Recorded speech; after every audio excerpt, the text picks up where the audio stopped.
king of the parking lot, dragging home another prize. Tactical tail, twitching fast. He's got clips on every branch. If it flips, if it locks, if it lasts, he's the rodent of the EDC clan. He's the EDC Squirrel, stashing the bark. Blade in the daylight, blade in the dark. From the curb to the cul-de-sac, rod, sharpen your wits and protect your nuts. Protect your nuts. Protect your nuts. Tiny terror in the tree line cuts. He'll drop from a power line, show you what's riding his hip. Thumb stud flipper, front flick spine. He lives for that perfect click. Spreading word to the backyard crew. Check this edge, feel that grind. Every acorn, every review, carved with a steel tooth mine. He's the EDC Squirrel, stashing the bark. Blade in the daylight, blade in the dark. From the curb to the cul-de-sac, rod, sharpen your wits and protect your nuts.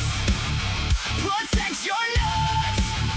Protect your nuts. Tiny terror in the tree line cuts.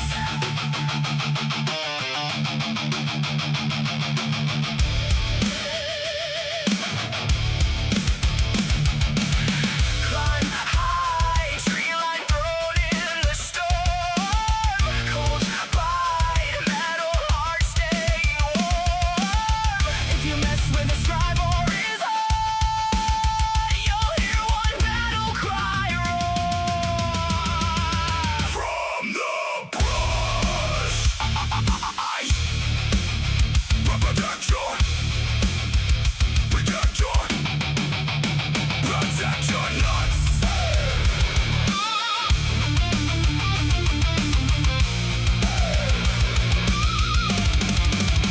Protect your nuts.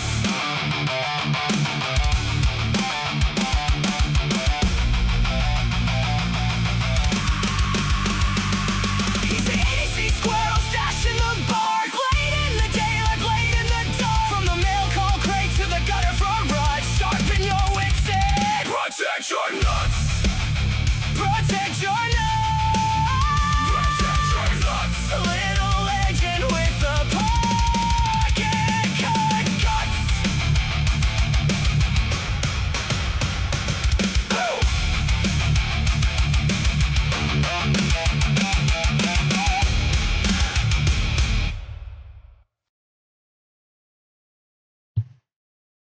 Hey, it's the EDC Squirrel here, and welcome back to another Saturday chat. How's everybody doing today? Hope everybody's having a good start of the weekend. It is Saturday. What day is it? It's Saturday, May? Yeah, May. I can't even remember the darn month.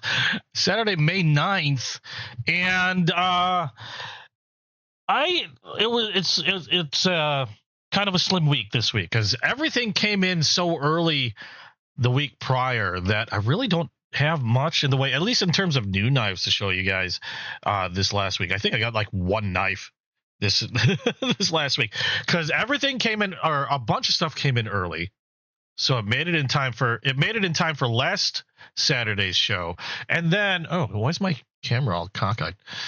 And then not only did everything come in for Saturday's show, but because of that, I didn't have anything really new coming in this week. And then I've got more stuff coming, but it's not gonna end up coming till next week. However, cool thing is, provided everything comes in next week, I will be doing another customization of another case knife. We'll be burning hold on a second. Oh. Sorry. Went to a coughing fit and sneeze. Hey, Terry. We'll be customizing a new case knife next upcoming Saturday. I'll be getting a Sodbuster Jr. and that I want to toast and burn. So hopefully that should be in by next week. I was kind of hoping it was supposed to be in this morning, but of course that got delayed. So I got everything early one week, and now I've got stuff delayed this week because I had a few things coming in that were supposed to be in today. Coffee. I had a couple things that are supposed to be in today, but Again, my luck, nothing, or it didn't make it in time. In fact, the only knife that I had come in was a case knife. Let me open my cases here. And it's not, admittedly, I don't know if it's much to show, simply because I have plenty of these knives. Hold on a second. Good grief, I got cases everywhere. I was running late, so trying to prepare everything. So the only real new knife I got this last this last week was this one here. And this is a case Crossroads. And the big thing is, now I have a bunch of case Crossroads already. These are some of my favorite knives from Case, because these are essentially traditional styled knives, Sodbuster Juniors, except they're using more modern materials. Like in this case, this is, I think they call it their maple. Hold on, make sure I got this right, because this is a new color for 2026. This one just recently came out, actually. I know it's a maple color, but I can't remember the exact name. I took it out of the box already. How are you doing, Terry? Hope you're having a good weekend. Smooth maple. This is a smooth Maple Valley Rich Light. So we got Rich Light scales on this. G10 black G10 liners, S35V in steel, double X with the Crossroads, and then also on the bolster you'll see something a little different, something that they normally don't. I didn't normally see on the Crossroads. Some lint there. It says 20 and then USA. The Lightning Bolt S. Usually I'll have Case on there. The Lightning Bolt stands for stainless steel, because this is S35V in steel. But 2026 on the one side. And then you got the part number. You can barely make S35V in steel under there, and the USA again above everything else there. So a new Tang stamp for this, and a new color again, smooth Maple Valley Rich Light with black G10 black G10 inner liners, and you can see pretty darn clean in this one. Really good snap. Crossroads are some of my favorite knives from Case. I love carrying these. I carry one with me almost all the time. I have a rotation of traditional knives I like to throw in my pocket, and more often than not, these Crossroads are in there just because they are durable. Again, classic slip joint design. They're a perfect size to carry. The S35V in steel is excellent, and they keep their edge really well. Still very easy to maintain, and they're actually quite, for a knife where you can get S35V in steel, quite inexpensive too. I believe these, at least on Case's website. Yeah, on Case's website, they run $89.99, but prices vary. I'm pretty sure I didn't pay that much on this one. I got this for, I can't remember the cost. I know it was probably a little bit less, but I got this from Chasing Blades on Whatnot. Again, Whatnot being that auction app, and Chasing Blades being probably my favorite seller on that app as well. I get a lot of traditional knives from them. Got a great deal for this one, and I highly suggest, if you're into or getting into traditional knives, they be probably the first person you check out on Whatnot, if you also want to check out Whatnot as well.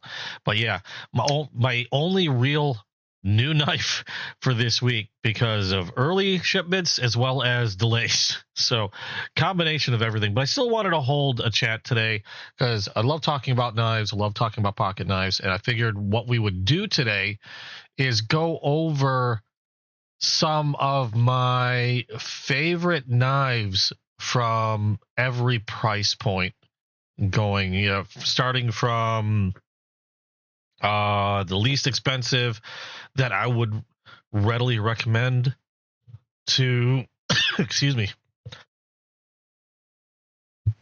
Sorry about that. To some of the more expensive knives that I carry. So we'll get started. I was just working on getting everything situated with that. Oh God, my coughing is horrible today. You'll have to bear with me. I'm gonna keep sucking down this coffee in hopes that it helps my throat.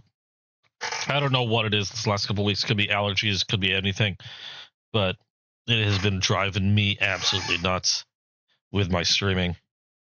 Because I know I talk nearly nonstop anytime I do my streaming, and then that just tosses me into a coughing fit.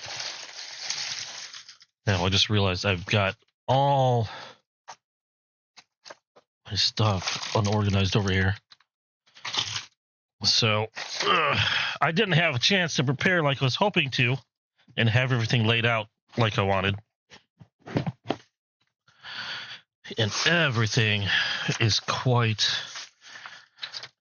the mess. Okay, there we go. But what I figured we'll do is we'll start off talking about some of the lower cost options that I have in my own collection. And oh my God, where did all this stuff come from? I have a lot more garbage sitting here than I thought. We'll start off with some of the least expensive stuff. What I use, my diamonds dropping kit on this knife. Friggin', how you doing? I generally use diamond stuff for everything. Reason being is because a lot of times with diamond stones, you don't have to do any real prep work. Like wet stones, a lot of times you have to soak them for a while, get them wet. You're using, it tends to be kind of messy. You have to have a lot of either prep time or a dedicated spot to do the sharpening.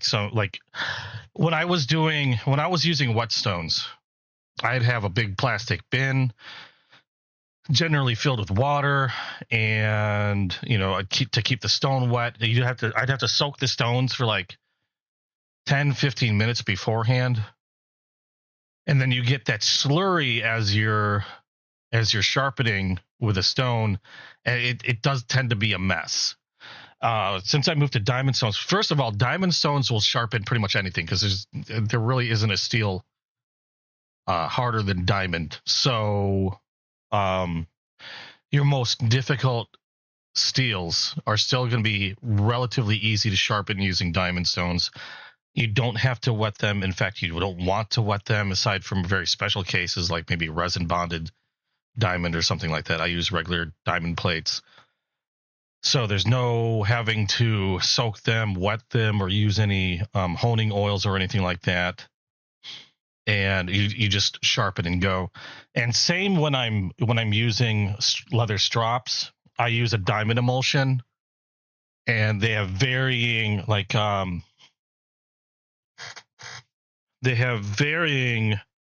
microns. Like this is 0.5. This would be equivalent to a 30,000 grit. And essentially you have diamond suspended in this liquid that I would then put on the leather strop, and I would use that to strop and essentially refine my edges. And I'll have different microns available. Right now I have a 0.5, and then I have a 0.1 micron.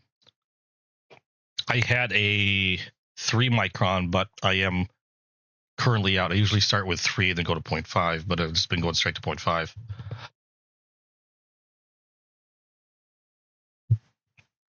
And they can be pretty pricey. Like a bottle of this size, this is what how big is this? I don't know how big this bottle is. I have no idea how big this bottle is. I know if I look it up on Amazon, I can probably find it. But they run like 40, like a small bottle like this will run like 40 to 50, $60, depending on the grit or the micron, and depending on the manufacturer. I like Gendi, also stroppy stuff, except stroppy stuff seems to be a little harder for me to get.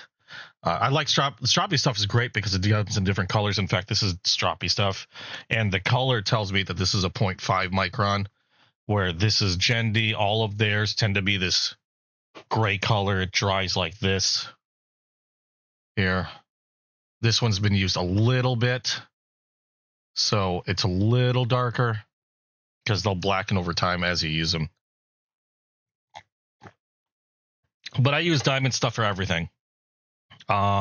Simply because then I don't have to worry about whether, is this knife too tough for stone? It's a lot less mess and just overall easy to deal with. In fact, I'll probably go over, I got some new strops that I want to prep for stropping. So maybe I'll go over that as well and show you how easy it is to prep a strop. But first, like I said, I wanted to go over some knives. And hey, Snake, how you doing? I wanted to go over some knives starting from least expensive to the most expensive in my collection that are my favorite for those price points. And when it comes to... Now, there aren't too many knives that I could really suggest that are under like $20 or $30.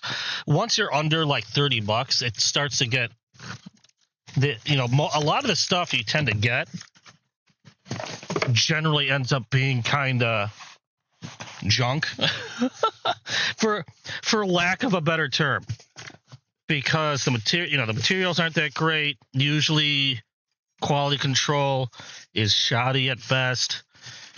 And at the same time, what a lot of people do say is, at the very least, they're easy to replace.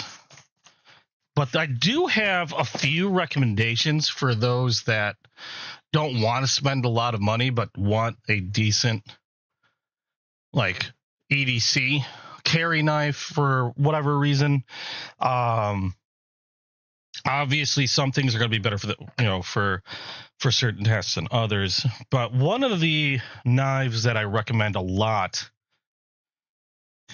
let me see here, and probably one of the least expensive knives you're going to find around that they have a great following, but it tends to be kind of a love-hate relationship. You either have people that love these things, or you have people that hate them intensely. And I'm sorry if I seem out of breath. I've been moving boxes of knives all over today. My other light's not on. That's a little better.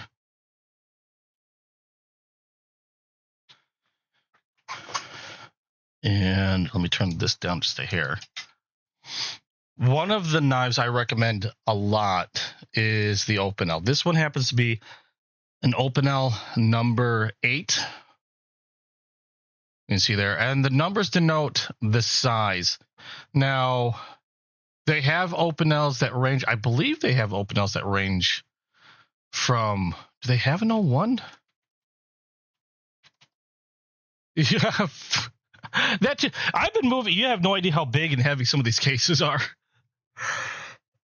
I've been moving around quite a bit, and I apologize. So I know I'm using a headset mic, so it picks up a lot of my breathing as well.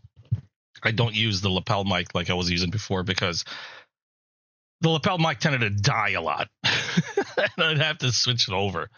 And I'll be quite honest, even though this picks up a bit, it tends to this sounds better, but it tends to pick up quite more.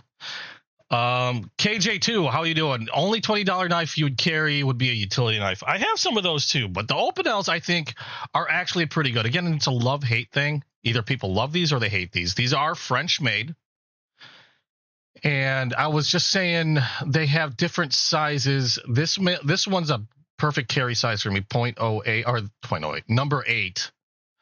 And let me see here. I forgot what ranges they have. I know they go all the way up to 13, which is like a ridiculously sized, huge version of this. In fact, number 13, I think they created it as a joke because of how big it is. But because it was so popular and so many people wanted it, they put it into their like regular production. So yeah, they have a huge range of sizes.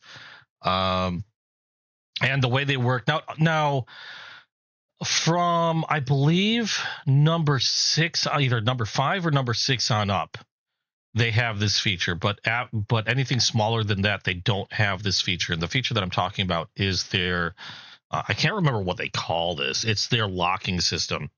And essentially it's just a locking collar. And the way it works is currently it's in its locked position.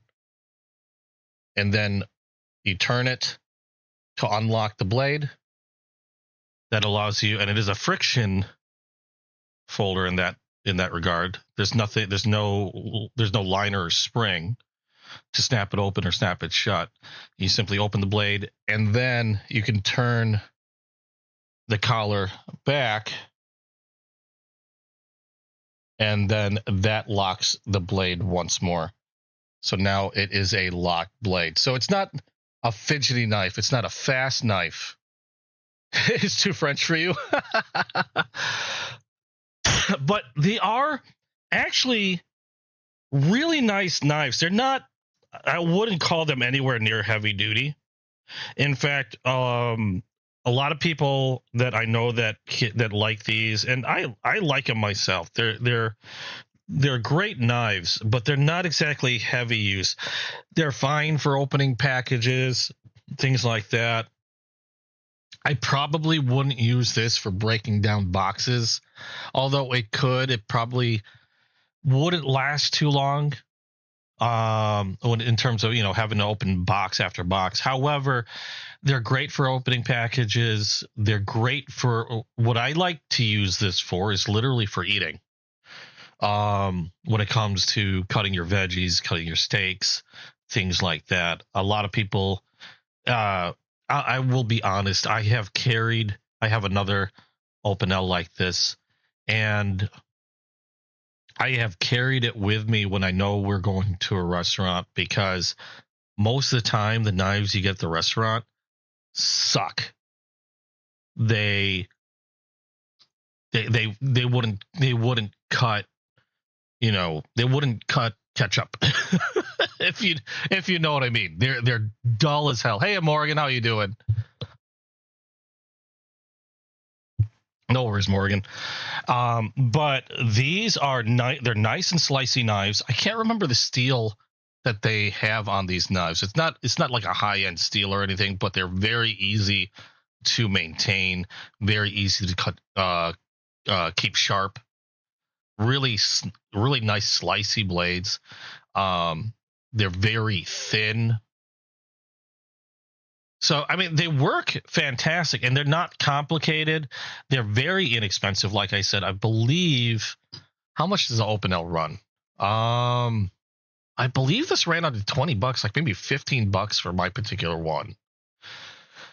And you can get more expensive ones as well. With like their basic ones, like the one that I have here, is made out of beechwood, which is what the majority of them are made out of. That's your standard Open L.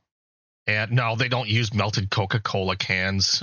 they don't do that. XC90 carbon. I believe, because they have two different types. They have a stainless steel. This one's a stainless steel. They do have knives in their carbon.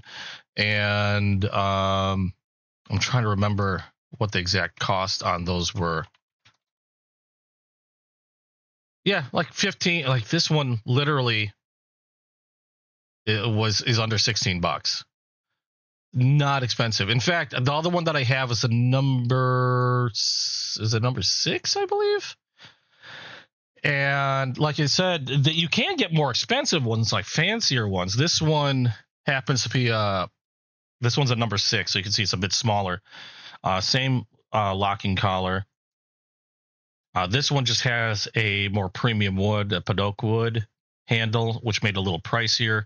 A much more refined mirror polish, and they're just great. Now, like I said, I like to use them for food, and like cutting veggies, cutting steaks,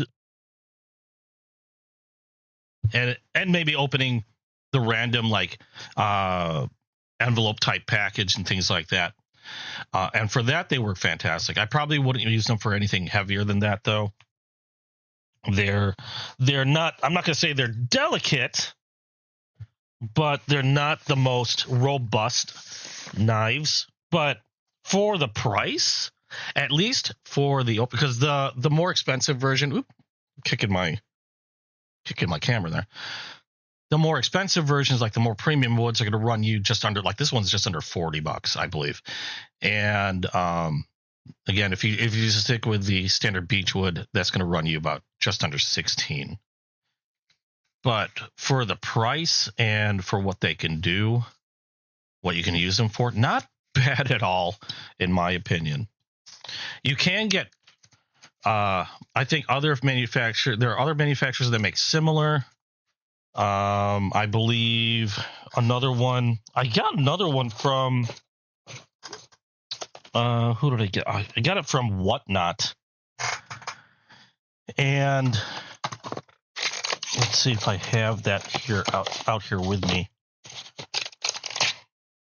But it's a very similar styled knife as that one. However, they use like what do you call that? Their collar's knurled, a little better grip on the collar, but they do tend to run a little bit more. Jose and Cruz. This one's still in the box. So Opinel is not the only one that makes things like this. This one's a Jose and Cruz. This one, if I remember correctly, they run between 20 and 30. This one is a carbon steel blade. Nice and thin. Their collars, in my opinion, a little nicer in terms of use because they're not slick, they're knurled, so they're easier to grip. The only downside to this one, they're a little pricier, although they do use, in my opinion, nicer looking woods. But once you have these closed, unlike the other Opinels, they don't lock closed. The Opinels you can lock closed. These you can't. And it is friction, so they will probably loosen up a little bit over time. But still great blades. Again, for personally, I think their best use is for dining, to be quite honest, when you're dining out like a picnic or something like that, camping, things like that. Just, so you're not having to worry about using your giant ass machete to cut your steak. But those are some of the least expensive knives that I can recommend. The other less expensive knives that I can recommend that are still under the $30 mark is now it's just kind of like a bunch of them. The other knives I could recommend that are generally under $30, and I've recommended these readily. If you're not into, or if you're just getting into traditional knives, because they're very inexpensive to get. There's so many different types you can get, so many different patterns. I like to recommend Rough Rider knives. These are some of the least expensive traditional knives you can get that have, first of all, they have a great lifetime warranty. This one happens to be a coral snake lockback. They have a great lifetime warranty. They're extremely inexpensive. I mean, they're not going to have a premium steel. They're not going to have like, the latest in terms of materials, but they have fantastic designs. They have tons of different colors and patterns to choose from. And they work. They're generally a 440 steel. These are made in China, but they're very easy to maintain, very easy to keep sharp. You don't need much. Like if all you have are sharpening stones, you don't have any diamond stones or anything like that, an Arkansas stone would keep one of these sharp for pretty much the rest of your life there. And again, they have a lifetime warranty. If there's any problem with the craftsmanship, they have no problem replacing. I have not had to do that myself yet. The ones I get are pretty decent. They're not gonna always be perfect. I admit quality control can be a little off on some of these. Anytime you get a traditional knife, and it doesn't matter whether they're inexpensive like the Rough Riders, because these you can get anywhere from $15 to $30. Some of their premiums are around like $30. I think the most expensive Rough Rider I've seen might have been like $50. But any traditional, regardless of price, whether it's a high-end traditional or a low-end, it's always best if you can get to check the actual knife out first before you purchase. And that way you know you're getting a good one. Or like if I get mine from Whatnot, a lot of times the sellers, I can ask if I can get a good look at the knife before I decide to make a purchase, and they'll be happy to show me the exact knife that I'm purchasing on Whatnot, and I don't run into very many problems in that way. Now this one, like I said, they come in a huge variety of shapes and sizes. This one was a coral snake lockback, and you have... There's so many. I mean, I could go on for a long time going over each pattern. This one happens to be, I think Case calls these kickstarts. Rough Rider calls this a workman knife, a working man knife. This one happens to be a liner lock with an actual thumb stud and a clip. But you have green bone handles on this one. You have others. You have more traditional. Excuse me, my cough. You have more traditional patterns. Like this is this is not a real antler. This is a synthetic made to look like, antler or bone. But this is a more traditional style two-bladed trapper. This one happens to have a half stop, which is really nice. Really nice edges on these. They're really easy, like I said, to get razor sharp, and again, really easy to maintain. Not the toughest steel, I will admit that, not the toughest steel, but when you're looking at a knife that's going to run you like $10 to $20, not the biggest deal either. They do what you need them to do. And like I said, quality wise, they're actually really decent. Again, make sure if you can get a chance to go over the knife before purchase, definitely do that, because I have seen some that aren't so great, admittedly. Mama Llama just wheeled down the hallway, says hi. How you doing, Mama Llama? Hope she's doing well. But that's the other type of knife that I would recommend. Well, the actual brand really is Rough Rider in terms of anything around the $20 range.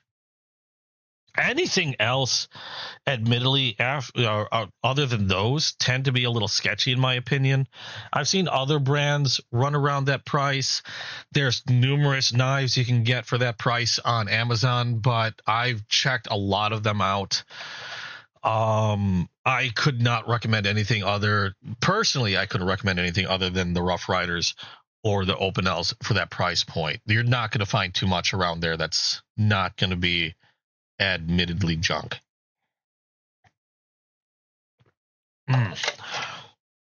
Most of the times when it comes to getting at least a decent quality knife, you're going to start wanting to look around the $50 to just under $100 range. If you're looking for a knife that's going to be relatively consistently good quality, good materials, For the most part, heat treated well, and are going to have a good warranty and are going to last you a while.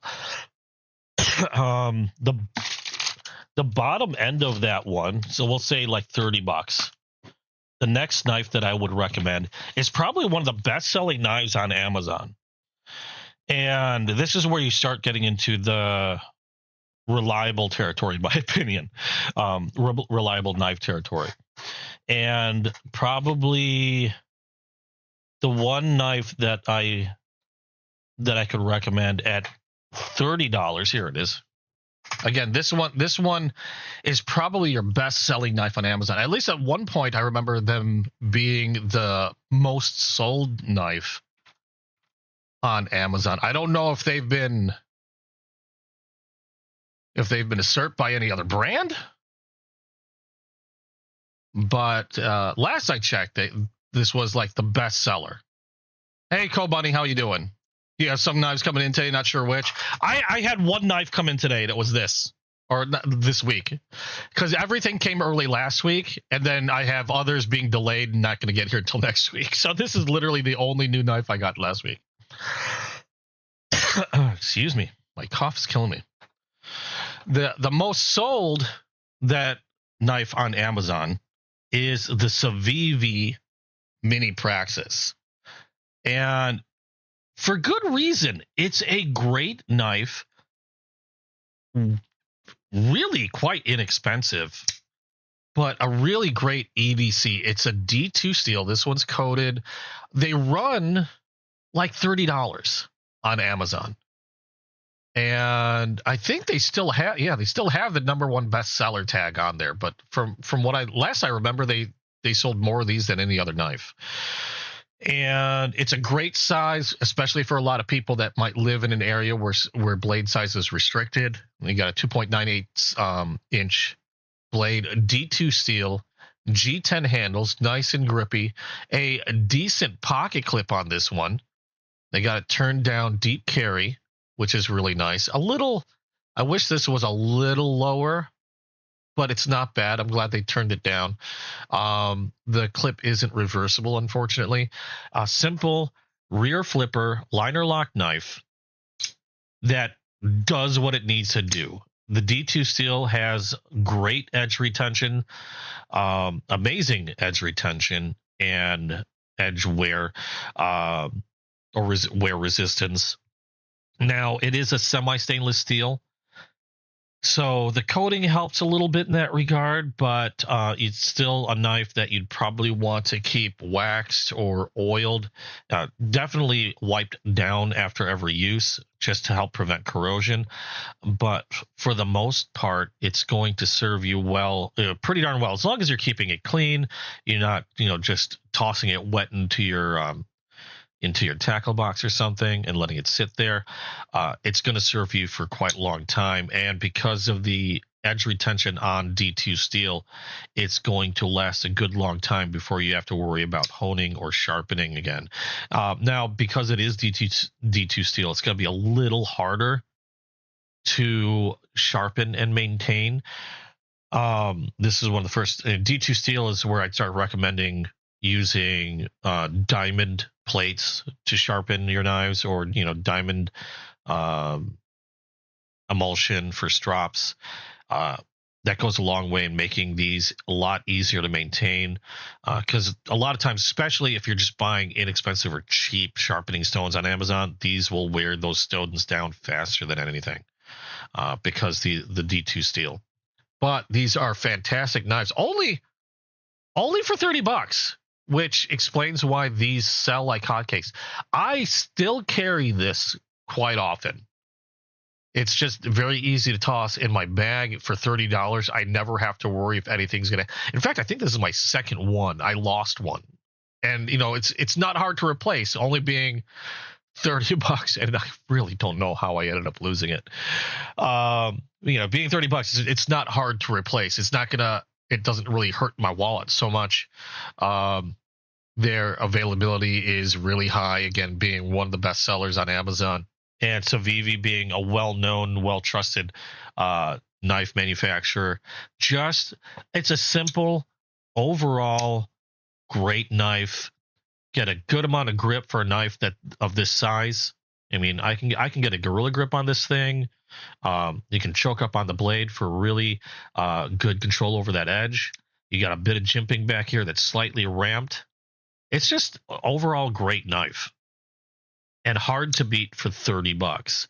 But that's probably for $30. I can't think of any other one that I could recommend. The Civivi Tamashi looks pretty cool, but not big. Tamashi. I'm not familiar with the Tamashi. Is that new for this year? Because I'm not familiar with the Tamashi. Oh, okay. I see what you mean. I see what it is. I have seen that. It does look pretty good. It's a fixed blade knife, 4-inch blade, also D2 steel. The mail just passed by, didn't give you. Oh no, I hate that. I freaking hate. I'll watch the mail like a hawk, and oh my god, that irritates me to no end. Yeah, like I said, I have stuff myself that's delayed. I was supposed to have a few knives this morning, and I keep a check on the tracking, and it's like the tracking stopped on the 8th with it still being on its way. So I already knew it was, it's supposed to be here today, but I already knew it wasn't going to make it. There are other knives that I would recommend in this price range. However, the only problem is a lot of these knives are no longer available. So I am going to refrain from, if I know a knife is no longer available, I'm going to refrain from really including it on the list. But I'm going to give an example. Like, for example, this is the Trivisa. It's called the Trivisa Dolphin. I don't believe they offer these anymore. Otherwise, this would be one of those knives that I would recommend in the $30 range, because I believe these are under $30 if I remember correctly. 14C28 on steel, reverse tanto. They're like a modern version of a Higanakami with the long front lever, but made with more modern materials. You got a liner lock, where the Higanakami normally is just a friction folder, pocket clip, and things like that. The only problem with these is, as far as I know, you're no longer going to find these. Otherwise, these would have been a major recommendation from me, because they're just fantastic knives. I don't know why they're no longer being sold. It's a shame, though. I know Trivisa has other knives that are similar. Personally, I'm not fond of the styling on some of them. I like the way those dolphins looked more, but I'm not going to show those simply because I don't have those, and I don't know, like, until I have a knife in my hand, I can't really recommend. You have a couple Higanakamis. I love Higanakamis. I know, Morgan, I know you love your Opinel. Like I said, a lot of people either love them or they hate them. It's either it's one or the other. I don't know. Like, I love them. I think they're great because they're inexpensive, they're slicey, and I don't know. There's something about a nice, simple knife that I can't help but, it catches my eye, and I just enjoy the look of. Now, for a lot of the knives in like the $50 to $70 range, there's so many that I could recommend. I'm going to go 50 to 100. So 50 to 100. That's where a lot of my knives, especially when I first started collecting, tended to reside for EDC. And there's so many to recommend that the mind would boggle. But I'm going to go with some of my favorites that are going to be. I'm just going to say these are under $100. So if you're looking for a decent knife under $100, these are knives that you really can't go wrong with. And there's going to be a few offerings in this one. I'm going to pull some of these out right now. I'm going to go by manufacturer. That might be the best way to do it. Since we're just left with Civivi, if you're looking for a good knife under $100, starting with Civivi, these are probably my best recommendations for Civivi, in my opinion. And this is strictly keeping it at under 100. I have to recheck one because I don't know if it's $100, if it's less than $100 or not. So give me a minute. And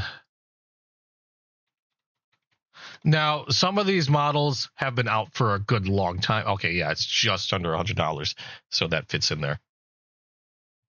A lot of these models have been out for a good long time, but they're still strong sellers. They're still available. I don't believe any of these have been discontinued at all.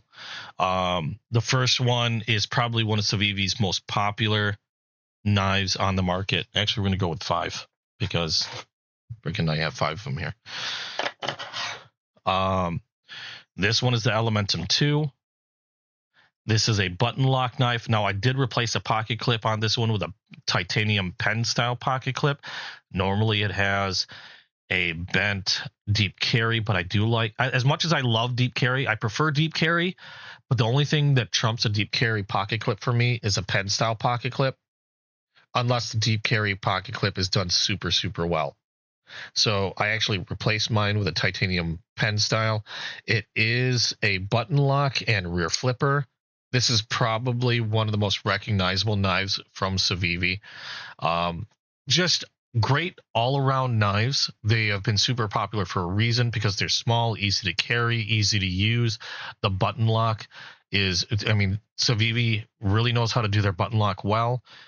And they're pretty inexpensive. The Elementum 2 comes in so many different options now. Most of them are under $100. Some of them do reach over $100. This is your probably as standard as they can get. Hey, On the Edge, how you doing? This is probably the as standard as you can get Elementum 2 with the green G10 and D. I believe this is D2 or is this 14C28? Oh no, this is Nitro V steel, so it makes that a stainless steel. About as basic a Elementum 2 as you can get. An excellent knife for this price point. Pretty much believe this is the one that really put Civivi in the eyes of the knife community. Really, this is sold they've probably sold more of these than anything else, to be quite honest. These Elementum 2s, awesome knife. They've won awards with this one. I can't remember what year, but I remember they won awards when these Elementum 2s came out. Hey, the mail guy came back and delivered your knives. Awesome.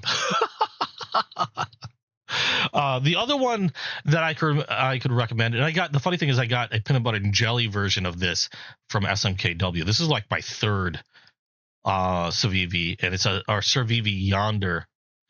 This is another one that I would highly recommend. This one was designed by Zach in the Wild, who is a pretty well-known YouTube personality. He designed this one. Nice slicey sheep's foot blade, really thin, just super slicey. I love the shape of, or I love the profile of this blade, and nice neutral handle. You got thumb studs. This was one of my first crossbar locks from Civivi. Done really well. Nice, comfortable handle. Just, again, if you're looking for something like the Elementum 2, but you want something a little different, this is what I would go with.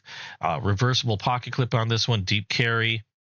The crossbar lock, nice and strong. I know some people have issues with crossbar locks. I haven't had a problem with any of mine, and I fidget a lot with my crossbars, with my knives in general. But it's just a really slicey, easy to use, just a very, very nice knife overall. Can't really reverse flick this one because my finger tends to get in the way. But yeah. Really nice knife overall. I just love the profile, or the blade profile on this one, because for when it comes to cutting and slicing, it doesn't get any better really than this sheep's foot blade shape. Really smooth and just easy to use. This one I think won awards. Was it 2024 Blade Show? I'd like to say it was 2024 Blade Show for this knife. Wanna know why knives? How you doing? How you doing? Love knives. Yes, I've been collecting knives for years.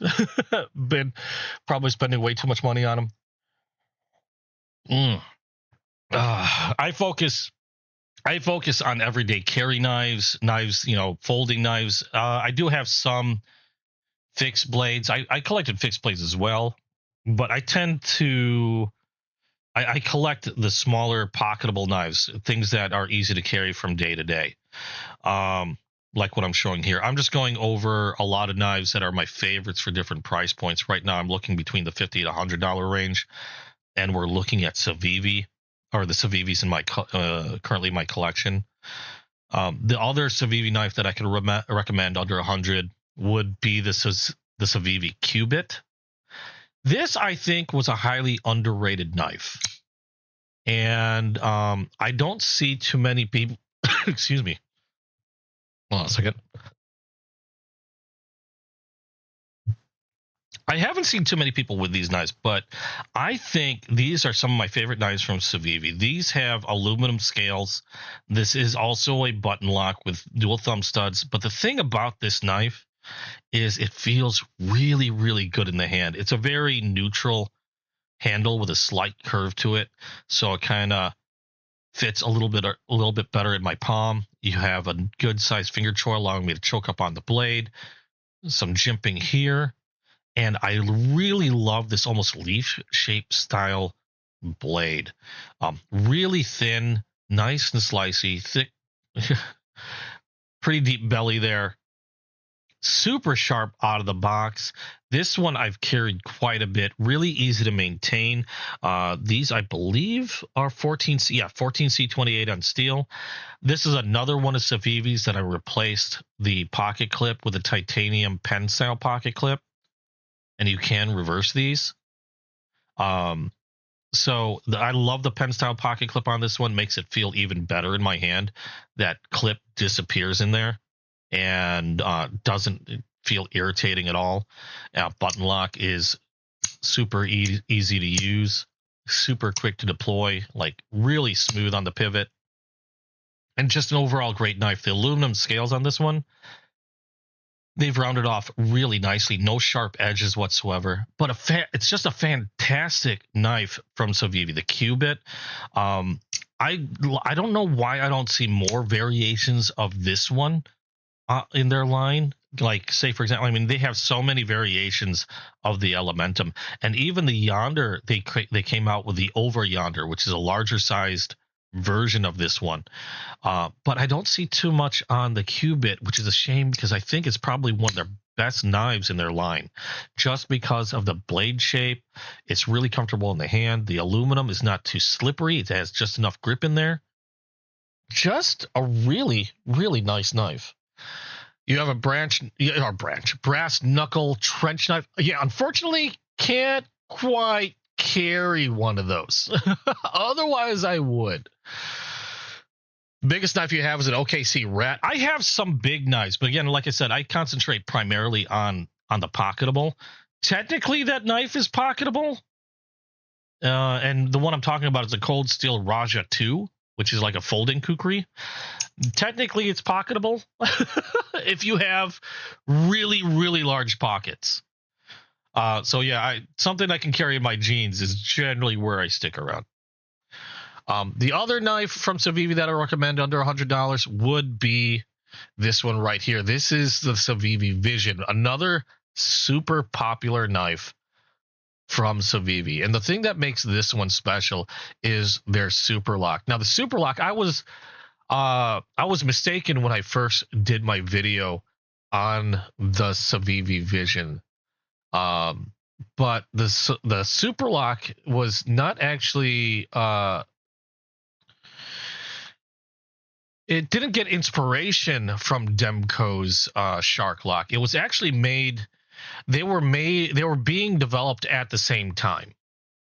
So Demco came out with their Shark Lock. Civivi, who designed this? The actual designer's name was what was his name? I'm forgetting the name. I had it on the tip of my tongue just a moment ago.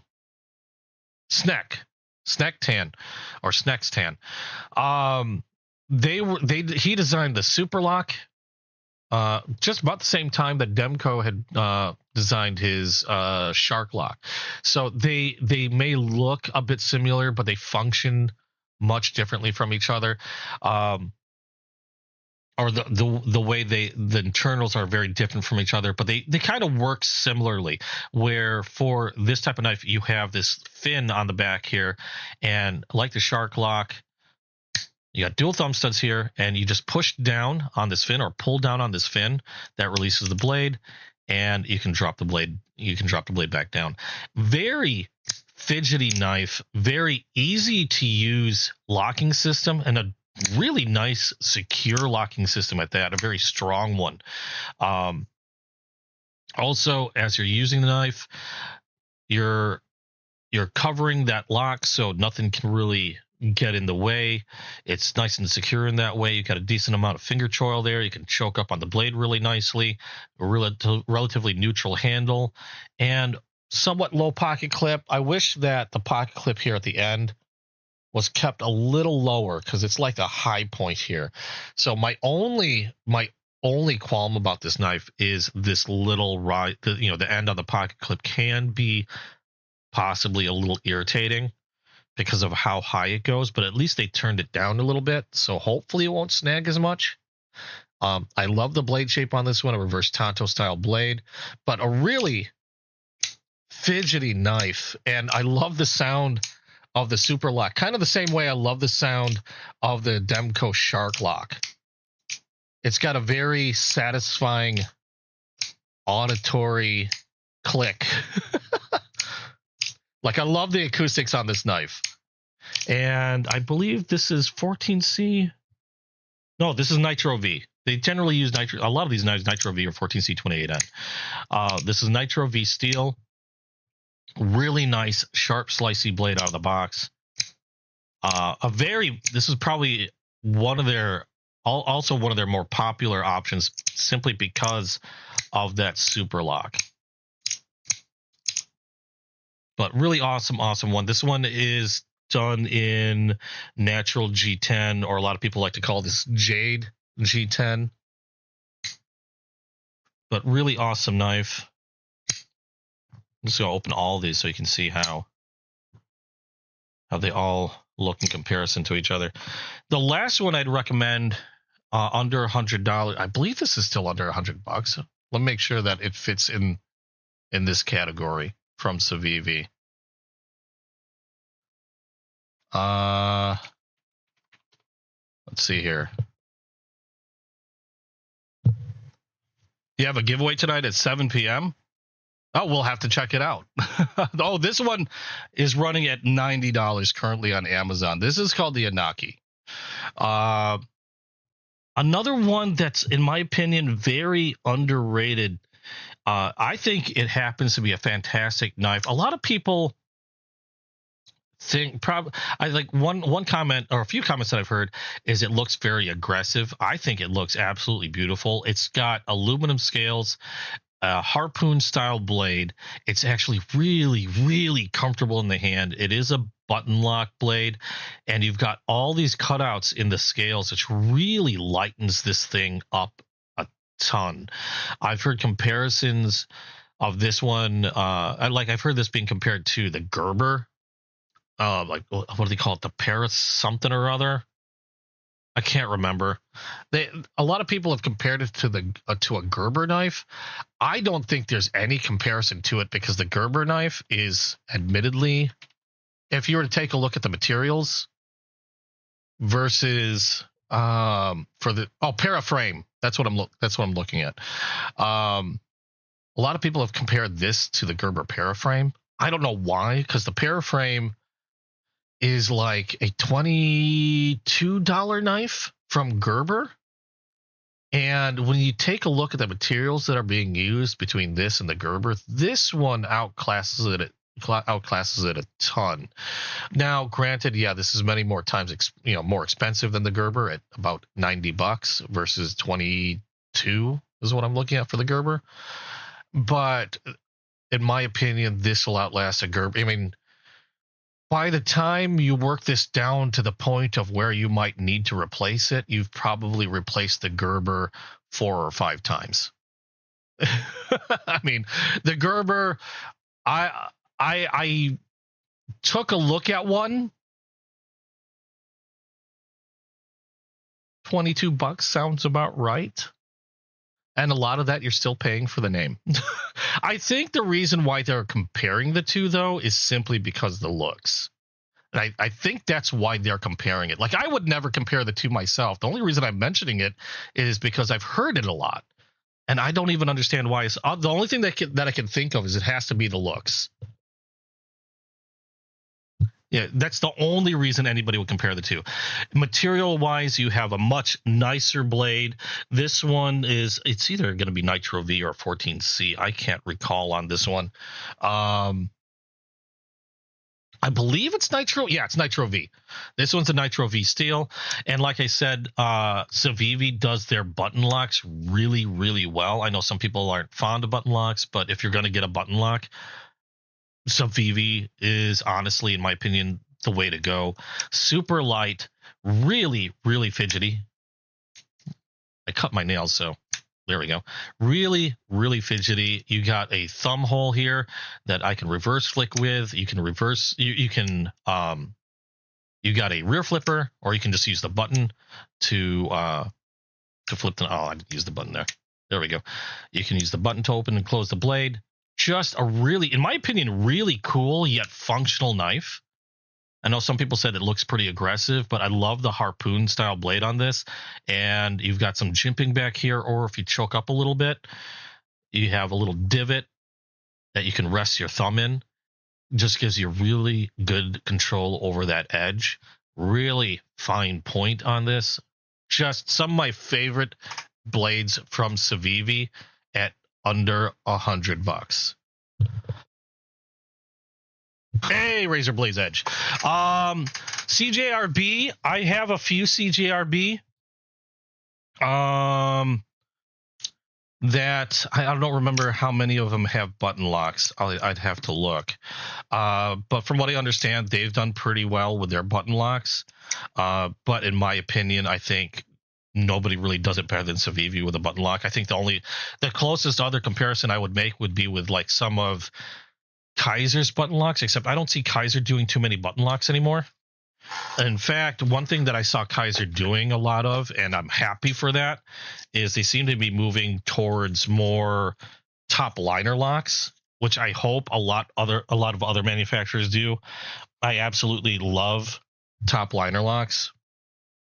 They're as easy to use as a button lock, but in my opinion are much more secure. A much more secure type of locking mechanism than your typical like plunger style button lock. In fact, I have my CJRB here. This, if you're going to look at CJRB and stuff I could possibly recommend from CJRB around that $50 to $100 price point, this was our Artisan. Artisan cutlery is like the premium version of, or premium line, or I should say Artisan cutlery is the, I guess you could say, the mother company, and CJRB is kind of like their budget line. I have a couple, I forgot what these were called. Oh no, these were crossbar locks. ARPM9 steel, which so far has been pretty okay. I haven't had any difficulty with RPM9 steel. RPM9 steel is their proprietary steel. It's a spray form steel. This one, I think this might be the only button lock I have. I have, oh no, these two. This one, I can't remember the name of. But these three would probably be my biggest recommendations from, at least for a lower cost CJRB. I can't remember the names of these. I have not looked at these in a little bit. I don't normally carry these. I don't have too many of them. This one is actually this one I did have carried a lot more often. This one's called the Maximal. This is probably one of my favorite ones from them. It's just a very I guess, I mean, at this point, a lot of them are going to have similar features. It's kind of your standard crossbar lock, G10 scales. I believe this is also AR RPM 9. Yeah, AR RPM 9 steel. The reason why I like this one so much is it's just got a really nice size to it. It's not super fancy. The crossbar lock works as it should. Decent deep carry pocket clip that is reversible. Nice and fidgety.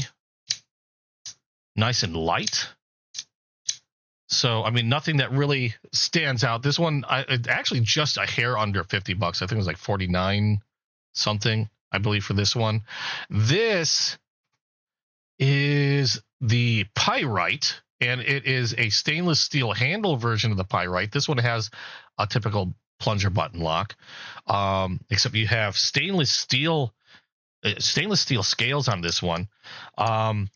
The only thing with this one is it is a little heavier because you've got the stainless steel scales.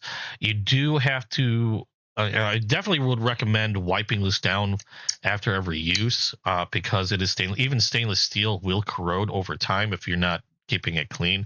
So I wouldn't recommend something like this, say for the tackle box, but it is a decent knife. The only other issue I have with this one is because it's stainless steel, it does tend to feel a bit more slick than the others. And I do get a little bit of lock stick on that button lock. So I don't know if you can hear it. When I press the button, there's a little click because it sticks a little bit before the blade finally drops. That first initial click is me pressing the button. So there's a little bit of lock stick with this one. I haven't carried this one a lot yet, so I don't know if, and I haven't really fidgeted with this a whole lot, so I don't know if fidgeting with this would eventually wear that down a little bit to where you can't hear or can't feel any button or lock stick. But it does seem to be pretty prominent on this one. It doesn't make it difficult to use. It was just surprising. That's all. And then this one is their, I believe this is a Pyrite as well. The other ones that I had that I'm not showing are the Acacias, but I can't recall if this was this a Pyrite or this is I just pulled this out because this was a button lock as well. I can't remember the model of this one. I'd like to say it's a Pyrite. It's not the Fugly. I know I've seen the Fugly. I believe this is a Pyrite, except with a different style blade. Pyrite Light. That's okay. Thank you. I thought it was a Pyrite still. This one you do have like a modified sheepsfoot blade. Really, really light. It threw me off. I was gonna say the handles. Yeah, the handles are the same. It's just the blade profile is a little different. The Pyrite Light, a lot lighter than your stainless steel Pyrite, because you have, I believe, I don't think this is G10. I believe these are FRN scales, but reversible pocket clip, same type of button lock. No lock stick on this one though.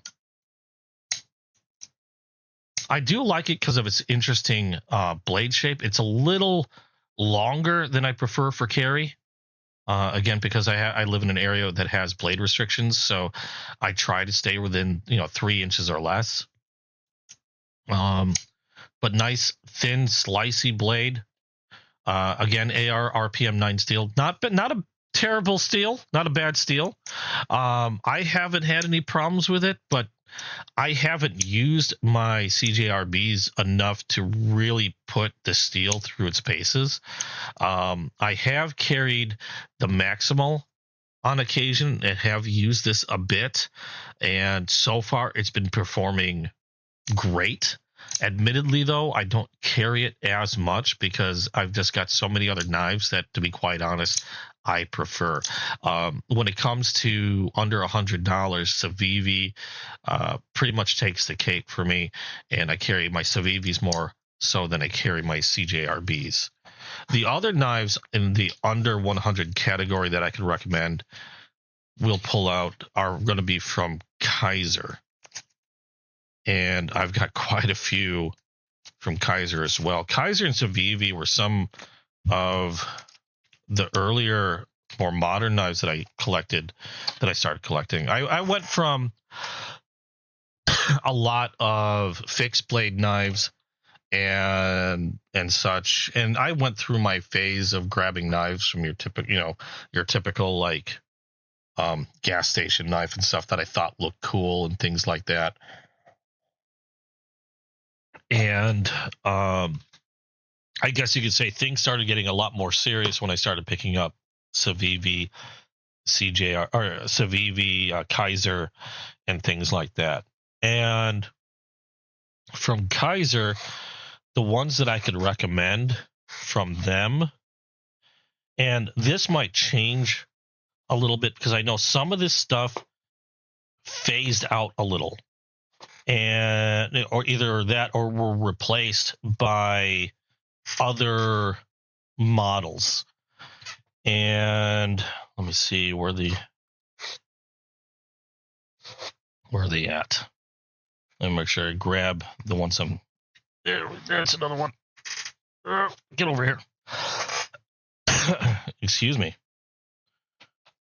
The cough is just not escaping me today. I'm trying to pull 5 knives out that I can. Oops, not that one. That's not even a Kaiser. Go back in there. That one, and the last one's going to be kind of questionable. And I might have a replacement to offer for that one. But these are the ones that are under $100 that I could recommend. Some of you might recognize some of these. The first one that I'm going to recommend would be your Kaiser drop bear. Kaiser drop bears hit it huge for a good long time and for a very good reason. Hey, and Nick, how you doing? Welcome to the stream.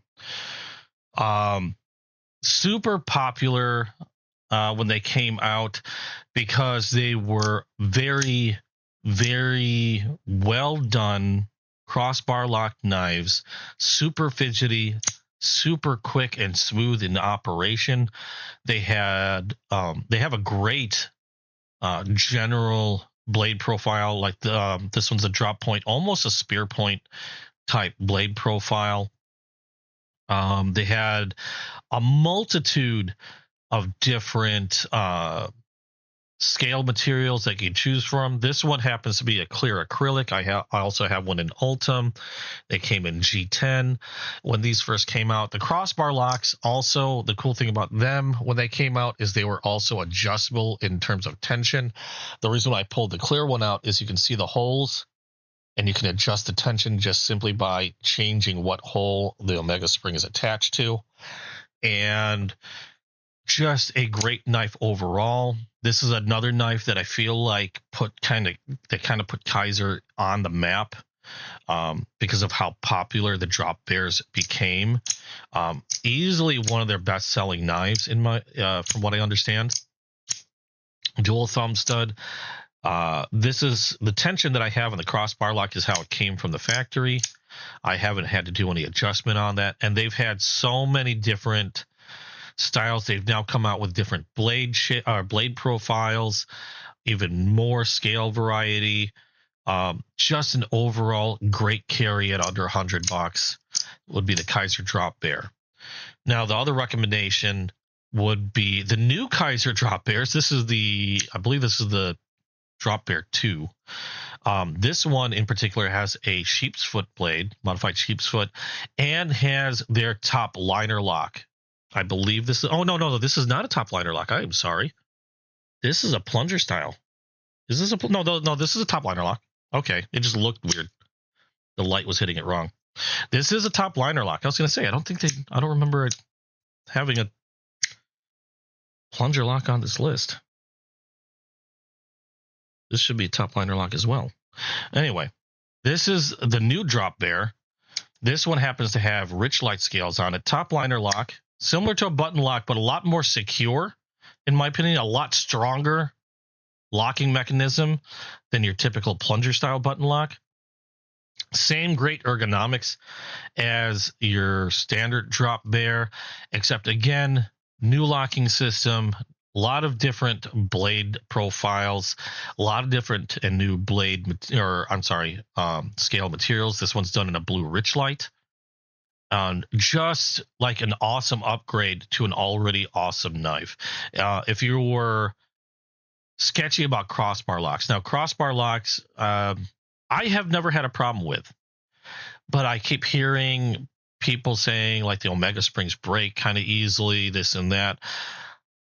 I haven't had that issue, and I fidget with my knives a lot, so I don't know. Maybe I'm just lucky. I know Kaiser, if you get a knife that's from Kaiser that has a crossbar lock on it, Kaiser's one of those manufacturers that like to include extra bits in their packaging, like screws and stuff. And if you get a crossbar lock, they also include extra Omega springs, which I thought was really neat, but also makes me wonder if they do fail on time from time to time. Again, I haven't had one fail on me, so I can't really say much to that. But if you're a little skeeved about crossbar locks, or just like me at this point, I'm kind of suffering from crossbar lock fatigue because I have so many crossbar lock knives. This is the way to go with the top liner lock. And I know they're doing a lot more with the top liner lock, and I applaud Kaiser for that. They are awesome locks on great knives from Kaiser. This is, again, another recommendation under 100. One of the knives that I've carried probably the most from Kaiser, simply because of looks as well as functionality, is the Mini Militaw. Now, this one is a D2 version, D2 steel with G10 scales and insert. This is a liner lock. The reason why I like this one, though, it's a much more dressy looking style. I do have one that's a little bit more expensive that I have carried on occasion, but as you can see, this is where I like carrying these, because they were a little dressier looking. They're not as aggressive looking as some of the other knives that I might carry. This one happens to have, I believe, Nitro V steel for the blade and G10 scales with wood inserts. So this is even a dressier version of this one. But if you're not looking to spend a lot of money, the D2 steel version works fantastic. Again, great edge retention with the D2 steel. It is a liner lock, but it's very easy to manipulate liner lock, where I don't have to dig in with my nail. Very smooth action on the Mini Militaws. They have various sizes, various colors, like I showed you a different one. They even have some higher end stuff with premium steels. Obviously, they're going to start going up in price. But I hate to say the lowest end of the Mini Militaws, because it makes it sound like it's bad, but it's not. I think these are fantastic knives. They look great. They don't look very aggressive. This would look at home in like work at, if in like a pair of slacks, in a suit, like if you're wearing a suit. You got really easy to use thumb holes on this one. I love reverse flicking this thing. It's just super fidgety. And you still even have a front flipper, which I like as well. That's really easy to use. But a super nice dressy knife under $100 from Kaiser. And this one, actually, I just got this recently, but I have another one that has micarta scales. You buy some really cheap steel knives, that is how it is with with combat knives. You think you have around 100? I'd like to think I'm around 450 knives. Yeah, I think I'm around like 450. The other recommendation, this one is I completely forgot what this is called. I just recently got this one. How am I forgetting what this one was called? My brain is not functioning today. It's one of the smaller knives that I have, and I love them for a very good reason. And it's because I can tuck them into the fifth pocket of my jeans, and they just sort of disappear in there. and they're still a very easy to use and functional knife with the in this case the dual thumb studs. I think the other one that I have, where is it? The other one that I have is it's a different profile blade. It has thumb holes to it. Yeah, this one here. Parakeet. I think this is called the Parakeet. And I have two different styles, one with a sheep's foot and one with a drop point blade. They both have plunger button locks, I believe. Yeah, it's a plunger button lock. Super fidgety, but great tiny knives that fit really well into the fifth pocket, like the watch pocket of your jeans. So really easy to carry, especially if you live in an area where your blade size is restricted. Or if you just want to carry an extra knife with you, in case, say, maybe you have a friend that or somebody might need one in an emergency or something, you can always toss them one of these to use. They're not very expensive. They're like around $60 or so. I can't recall. I think this version with the micarta, the thumb holes might run a little less.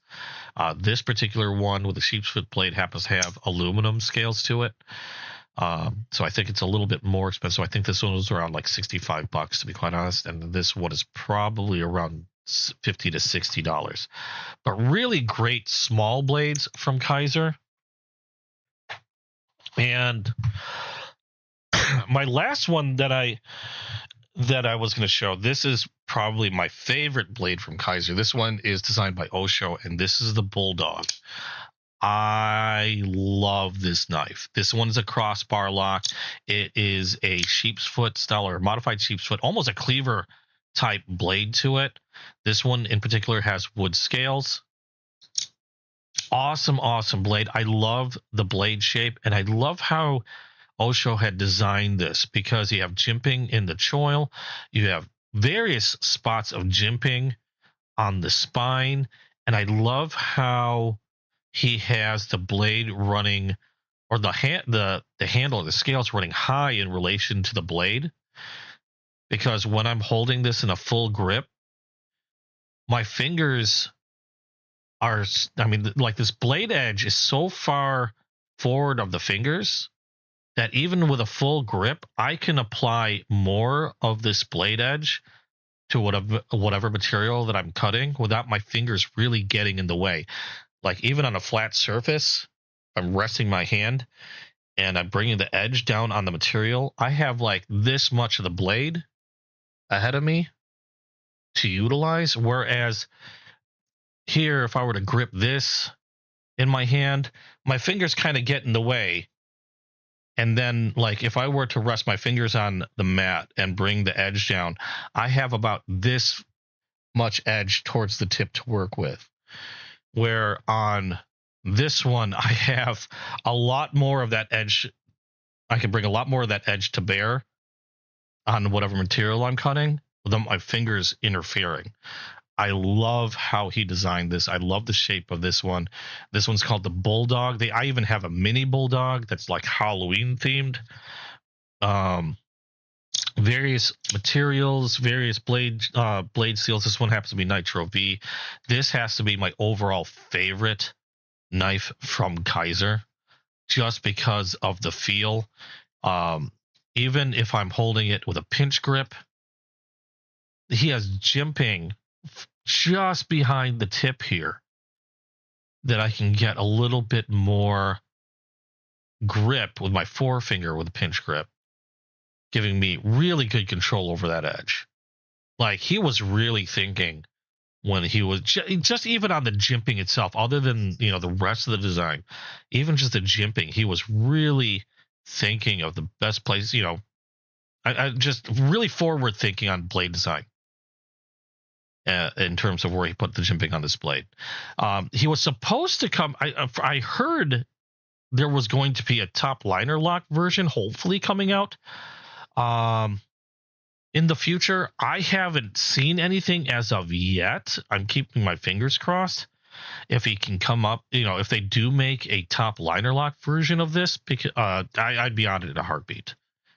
That would easily be the very next knife I get as soon as it came out. I do like the crossbar lock on this. It functions beautifully. I haven't had any problems with it. I would just, if they had a top liner lock, this would make that knife. I mean, this knife to me right now is a 10-10. If they came out with a top liner lock, it'd be 11-10. Just super fidgety, super quick. Love the blade shape. Love the handle shape. It's my favorite knife from Kaiser, hands down, even over some of their premium stuff. If they came out with a premium version of this or a top liner lock version of that, easily the best one from Kaiser. Now, the other one, I was going to recommend this one because I did really like how it felt in the hand from Kaiser. The only problem is it's the first Kaiser that I really ran into a problem with. And that's why I'd have a hard time recommending it. If I hadn't run into so many problems with it, it would probably be on this list. And then that would be the Kaiser Seagull. I ran into problems with this because it wouldn't lock. Kaiser was great and sent me a they tried to help me fix it, still didn't work. They sent me a replacement. Even the replacement, I ran into the same exact issue. And if it wasn't for that, this would probably be one of my higher recommendations because I love the blade shape on this one. The ergonomics on it are great. In terms of feel in the hand, this one happens to have rich light scales, jimping here on the back and in the finger choil, and even just behind the point or the tip of the knife. You have some jimping back there to help with grip if you're doing a pinch grip.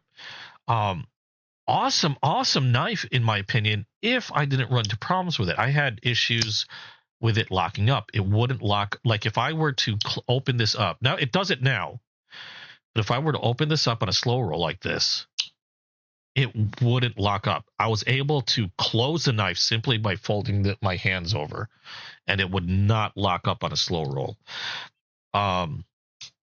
They did eventually send me a different knife. They allowed me to replace it with a different knife, and I was allowed to keep the old knives. I had to take these apart, and I filed surfaces down ever so slightly in order to get these to work. And now I got them to the point of where they will lock up. The one I have in my hand is still a little questionable. I would like to do a little bit more refinement, probably with some of the filing on the inner surface of this knife before I really say that it's, before I'm really comfortable with carrying it in my pocket, because obviously you don't want a folding knife that's going to, that has a lock that'll fail. But this one, I mean, I've been able to get to lock now. I just think I need a little bit more work to make it much more consistent. But otherwise, it's rock solid. No movement on the blade. It does still lock open with a quick flick, and it locks securely. It's just sometimes when I open it slowly, it's still somewhat questionable. It's been getting better, but I've got to do, I think, a little bit more file work in there.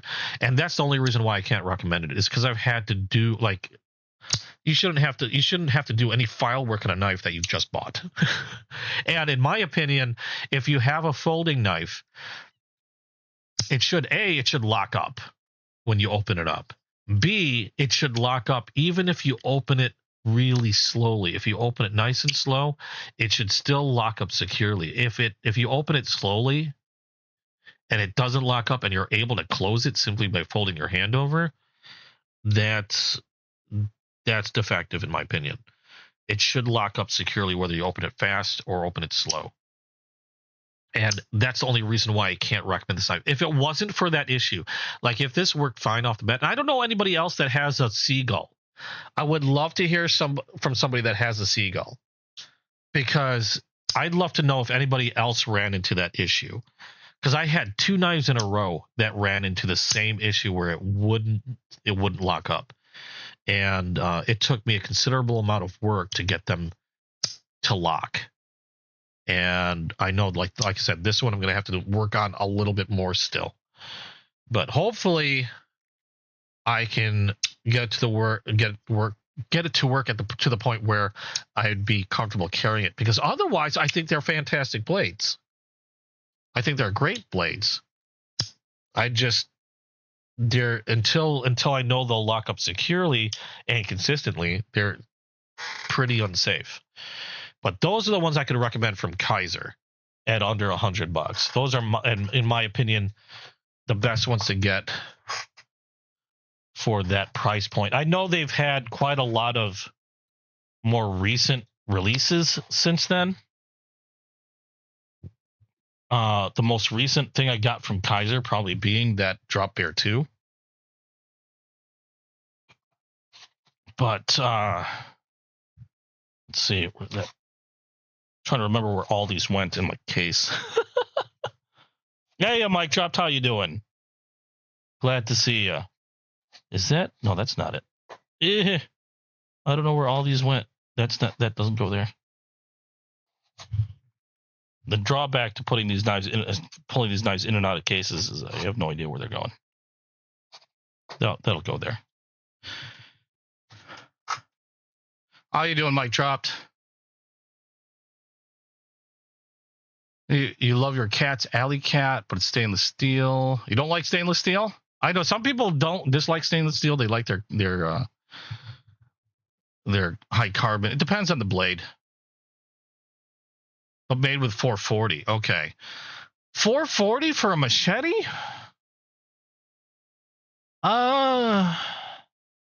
Here's my thoughts on, because I used to collect swords. I used to collect swords. And my thoughts is, if it's stainless steel, you generally don't want to get anything stainless steel that's above that's more than like 12 inches. Because in my opinion, you don't really have enough flex in them. I prefer stainless steel knives, but if it comes to a sword, it's going to be a carbon steel. It's got to have flex to it.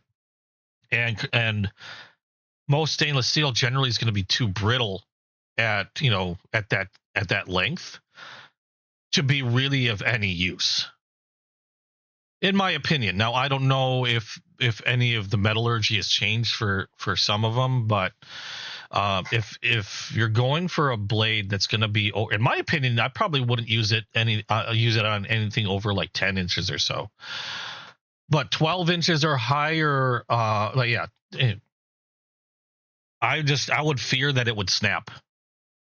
You want a good, for something long, you want a good flexible blade, a good tough steel. And really, in that regard, a high carbon steel is generally where it's at. You're going to have a good amount of flex. You're going to have a good amount of toughness. It won't, there's less chance of it chipping and snapping. I mean, if it's just a wall hanger, just something used for display, I mean, you make it a shiny, steel painted plastic for all I care. If it's not going to be used, it's just like used to display. What, at that point, what's it matter if it's just going to be hanging on a wall? If it's a piece of art. But if it's something that you're planning on possibly using, yeah, I'd stay away from stainless steel at anything. I would stay away from anything over 10 inches in stainless steel, really. I would just fear that it would snap at the one moment that I really need to use it. So, and I haven't collected, my sword collection has dwindled down. I'd actually sold and gotten rid of a lot of my swords. I think I have 2 katana. One admittedly is a wall hanger. One is an actual folded steel katana, and then I have a Filipino espada de daga, which is a high carbon steel, which is a Filipino weapon. It's a sword, and it's essentially a sword and dagger combo. And those are the only 2 that I really still have around me. But yeah, if you're gonna get something like that for actual use, like trekking through the jungle or something, chopping down anything, stainless steel, you do not want to go with stainless. And now, if you're batoning wood, that's fine. You got a nice thick fixed blade, and you know, like 6-inch fixed blade, and you're batoning wood with it, you're fine. Other knives that I could recommend under $100, probably, to be quite honest, my very favorite pocket knives under $100 would be these. Here, I don't know. Well, that's not under $100. I can't remember the cost of some of these. These, I don't have too many, and I need more, which kills me. These are from Vosted. Now, this one is the Vosted Raccoon, widely popular. This one is probably the knife that put Vosted on the map. Vosted, I wasn't too familiar with, and then I've been hearing so many awesome things about the Raccoon and subsequently the Porcupine. They're the first knives that I've got with the top liner lock. I don't know who developed the top liner lock. I believe it was a thing they used in competition, or they made in competition with Spyderco's top liner lock. Or not Spyderco's top liner, Spyderco's compression lock. But Vosted was the first knife manufacturer that I got with the top liner lock, and this is it. Is the Raccoon. This one has, I believe, micarta scales. It's I think a 14C. Yep, 14C 28 on steel. Just over 3 inches long on the blade. Drop steel, or a drop point blade. But what made it super popular was that top liner lock. These, at the time that I got this one, these were really, they weren't easy to get, because anytime you came across any of these, they were sold out. But a really, really fidgety knife because of that top liner lock.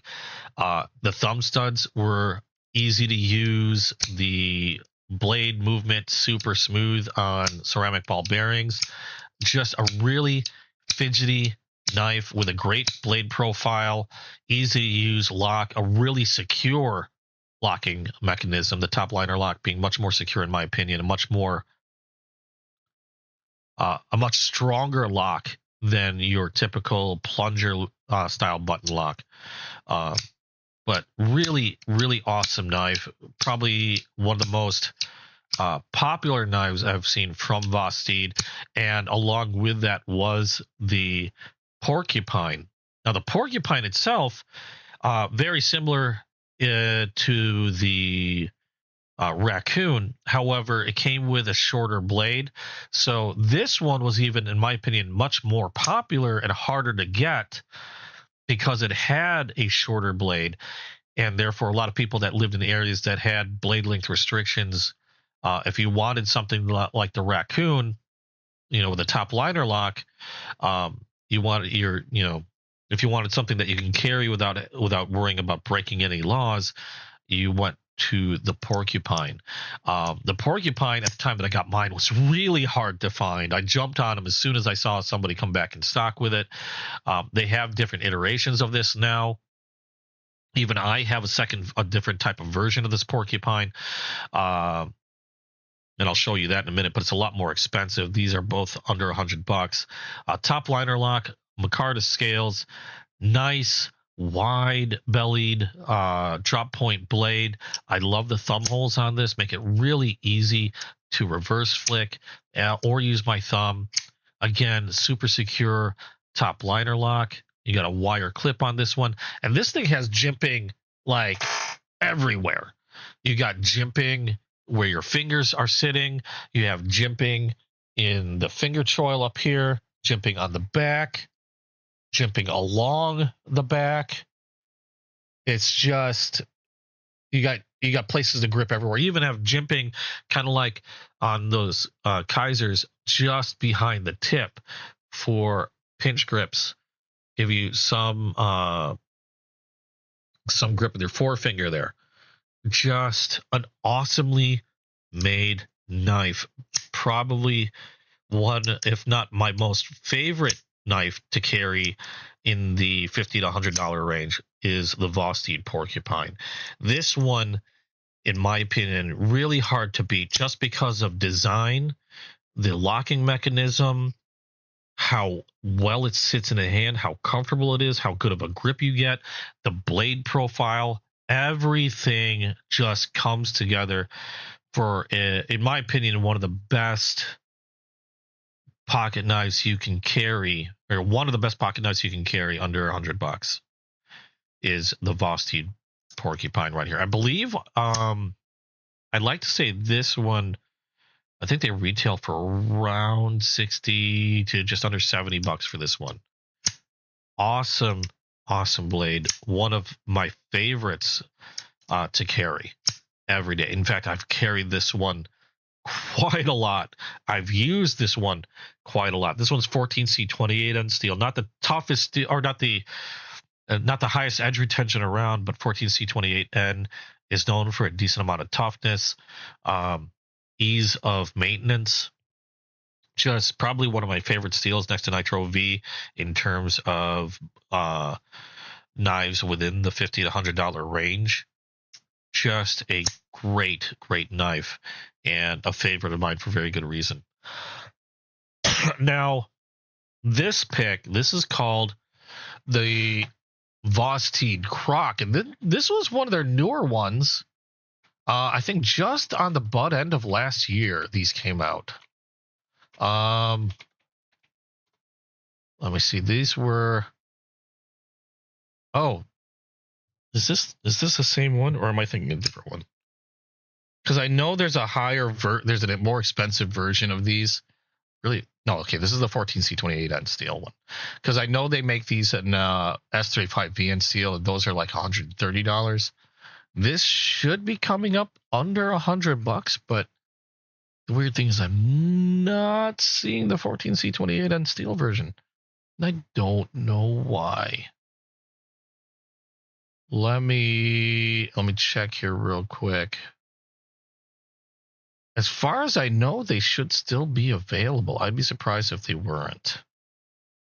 Because I know the higher end ones are still available. Let me check Vosted's site themselves.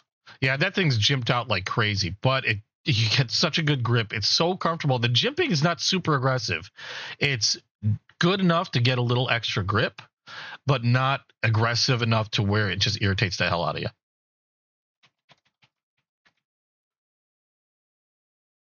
Which I like. I like a lot.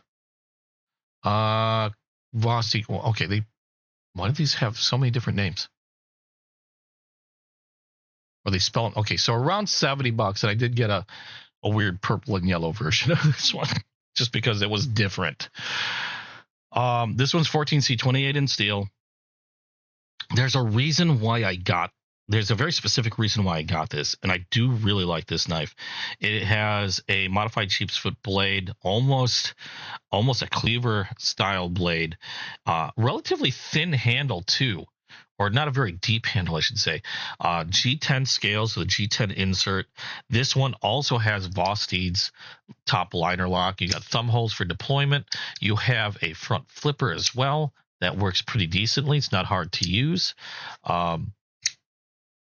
But I really like this one, and I got this one for a very specific reason. It's because there was another knife that I wanted to get from Vosted that at the time, or currently, is still really, really expensive and is generally pretty hard to get. This gave me something similar to that knife that I was hunting for in terms of blade profile. That I wanted to check. That's why I wanted to check this out. So I went and grabbed this until I finally got until the other knife finally became available and I was able to lay my hands on it. And that'll come up in a little bit because it's one of my favorite knives, except it's at a much higher price point. The Croc feels really comfortable in the hand, even though this handle's relatively thin. The cleaver style blade, still get a decent point to that there. Nice slight curve to the blade edge, jimping on the spine, and a little bit on a back spacer as well. Deep carry pocket clip that I wish turned down a little bit at the tip. However, the tip doesn't go up too high, so that's not too bad. It is reversible, but just I don't know what it is about the sheepsfoot blade just being a great shape for just most EDC, like everyday utility. But I really like them for that. Package opening, even food prep. These work really well if you're out camping, preparing some food, because it's kind of like a cleaver-like blade to it. And just overall, really cool looking knife in my opinion.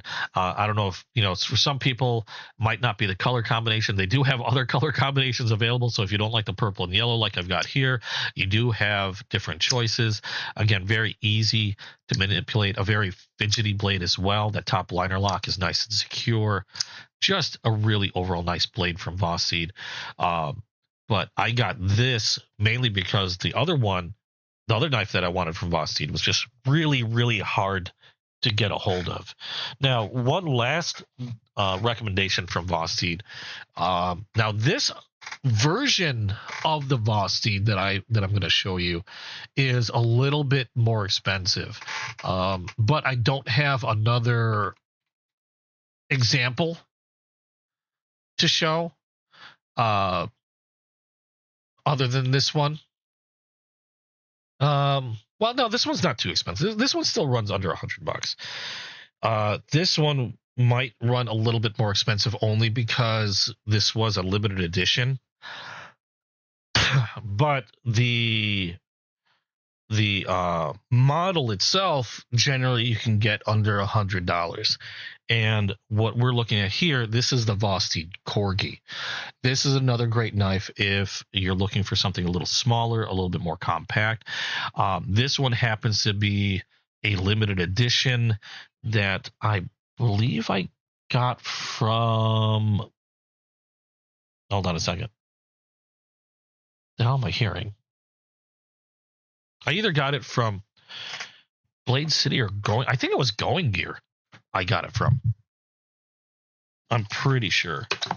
Ow. Because now, while they have a whole lot of different colors, the limited edition portion of this knife is the fact that this has Raffir Noble scales on it, which is like metal foil in resin or encased in resin, and in combination with their I don't know if they call this rose gold or dune color blade. Suggles, wait, spam a lot? What? All the chats are gone. Is chat working okay?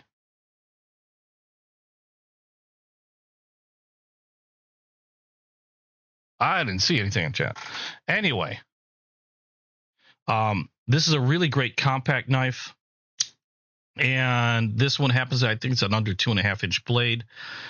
Cool thing about this one is you have the locking mechanism on this is on the pivot. If we can, there we go. You just press down on there, that releases the blade. You have a front flipper. You have like a rear roll right there. And makes it's still really easy to use. Like, I wasn't sure how easy this roller would be to I wasn't sure how easy that'd be to use because I don't have too many knives like that.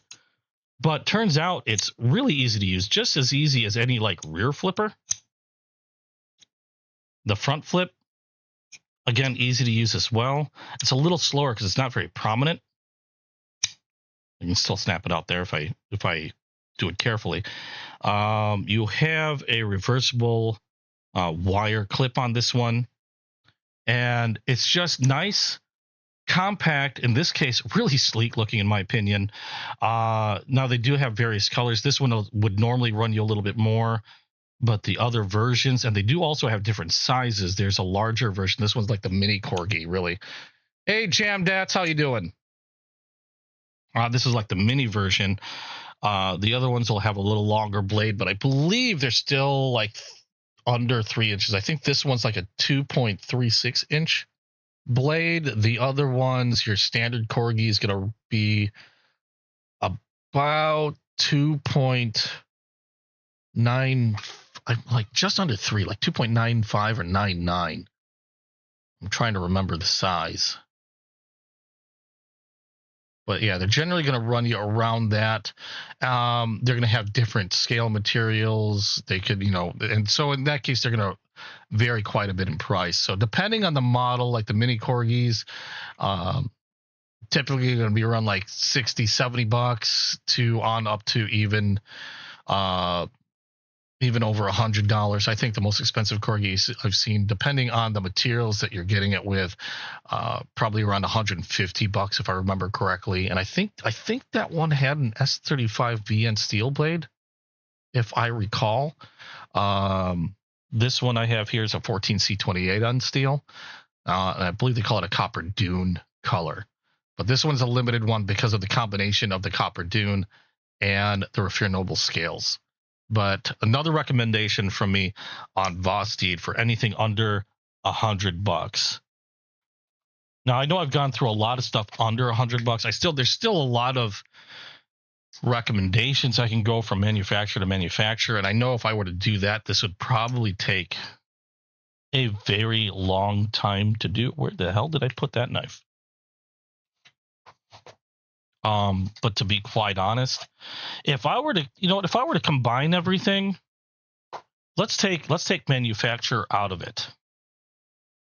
Maybe I should take manufacturer out of it.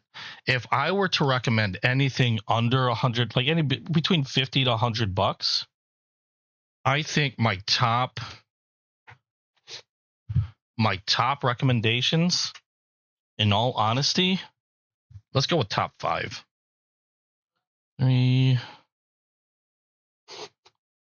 Top 5 recommendations. Give me a Kaiser. Give me a Vosted. And do that. 1, 2, 3. Oh my God. I don't know if I can do a top 5 under $100. A top 5 under $100 might be a little hard. These would be probably my top 5 under $100, between $50 to $100. Let's do this. My top ones, and I didn't even talk about this one. I completely forgot about this knife. Oh, that's the wrong one. I didn't even talk about this knife. For under $50 would probably have to be these. And I didn't even mention the rat. That should have been another mention under $50. I don't know if I could. No, I'm going to put a Rough Rider here, but when I put a Rough Rider there, that pretty much stands for like almost any Rough Rider, to be quite honest. Because there's such a huge variety on Rough Rider that it would get kind of ridiculous trying to find any one specific thing that would fit in the category of under like $30, because the majority of them are under $30. So you know what? In fact, let's just grab that other one that I had. I had put it back in the box. I'll just pull that one out. So this is representative of pretty much any Rough Rider. So for me in my collection, top ones, we'll say top ones under 100. Okay. Pretty much any Rough Rider. They're just super cheap, huge variety. They're not, they have so many different looks. You can get so many really cool looking knives from them, a variety of different patterns. This one just happens to be a single bladed lockback. You can get, Rough Riders that have 3 blades, multiple blades like Stockman's. trappers, different sizes even. And like I said, the most expensive Rough Rider, I don't think I've ever seen go for over $50. I don't think I have any Rough Rider that I've paid more than $50. I think the most expensive might have been like 40 something dollars, and it's for a ridiculously large knife. Excuse me. So this goes to stand for pretty much any Rough Rider under, anything under $50. The other ones, the Opinels, I don't think you can go wrong. I know a lot of people, it's either a love or hate thing. I think they're fantastic knives, especially for the cost, considering you can get these for under $20. They might be a little bit more on the, specific use side in terms of like I said, I use mine for most part. I generally use it for either light package cutting or in my case, food prep, or like if camping, cooking out, things like that. Or if you don't want to use their gnarly steak knives in a restaurant, keep one of these in your pocket and just use this instead. I think they're fantastic knives for an amazing price. And if anything were to happen to it, really easy to replace. Same thing with the Rough Riders. If anything happened to it, these are really easy to replace. They're really easy to maintain. And if you're getting into traditional knives, Rough Riders are a great place to start without completely annihilating your bank account, because they're just so inexpensive. The knife that I forgot to mention, under $50, and one of the probably hardest working knives that I have in my collection. If you want a nice, hard working knife, okay, it's kind of hard to beat the Rat. This is the Rat Model 1.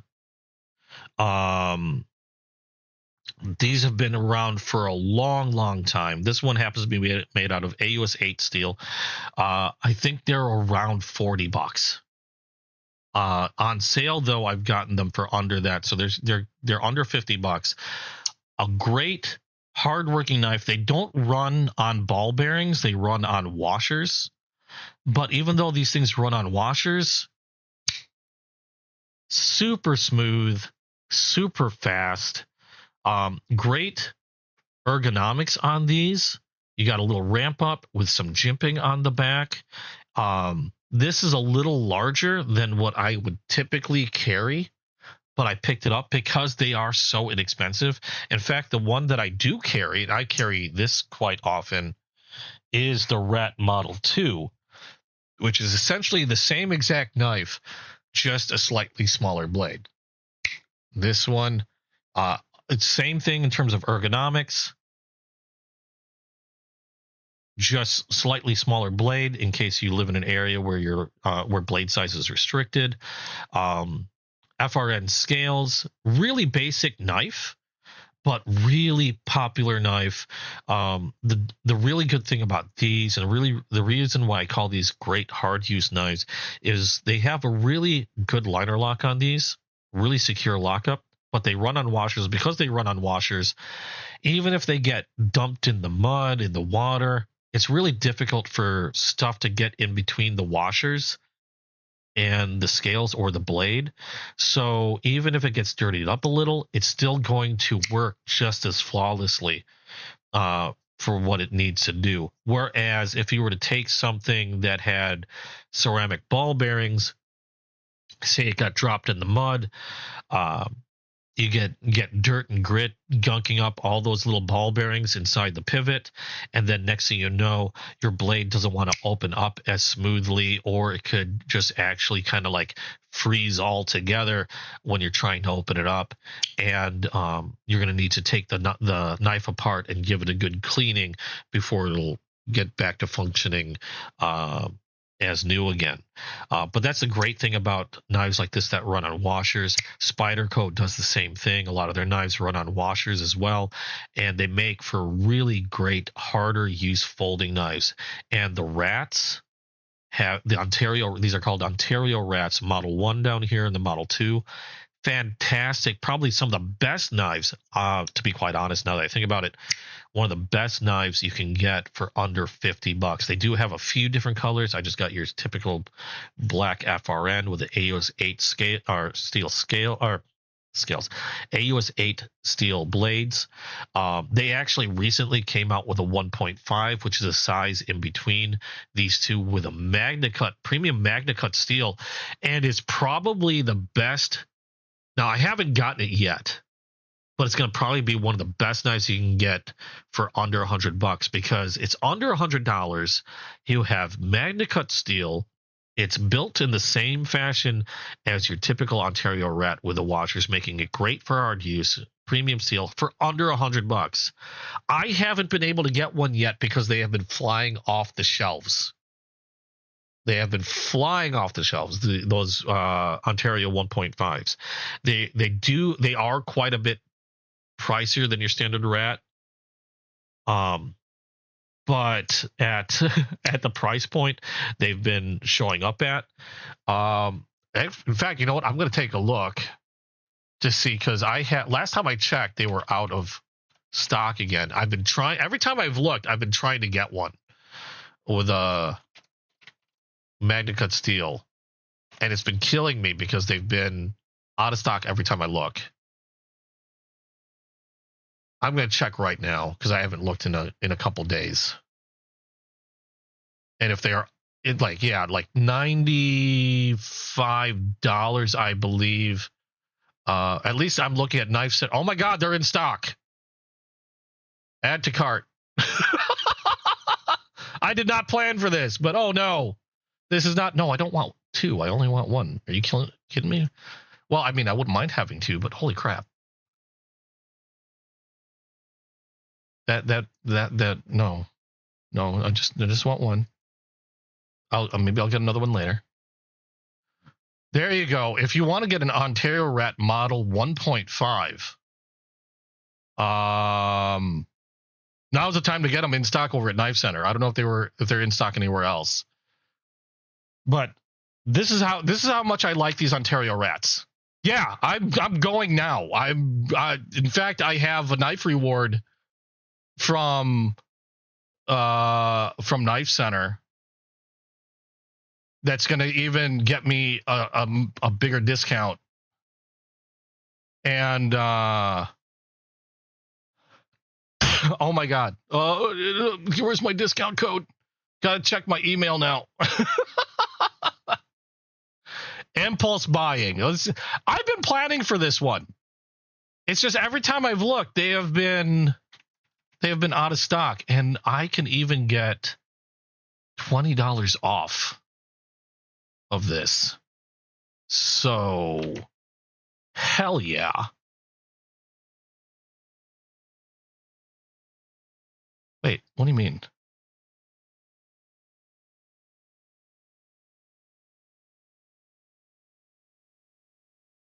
Hold on. Oh, don't do this to me.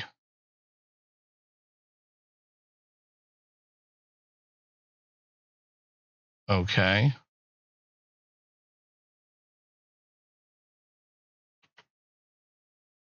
Where's my email? Okay.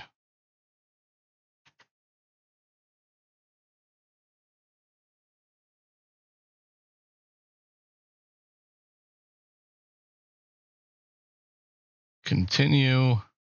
Let me make sure I have my shipping address right. Oh, darn it.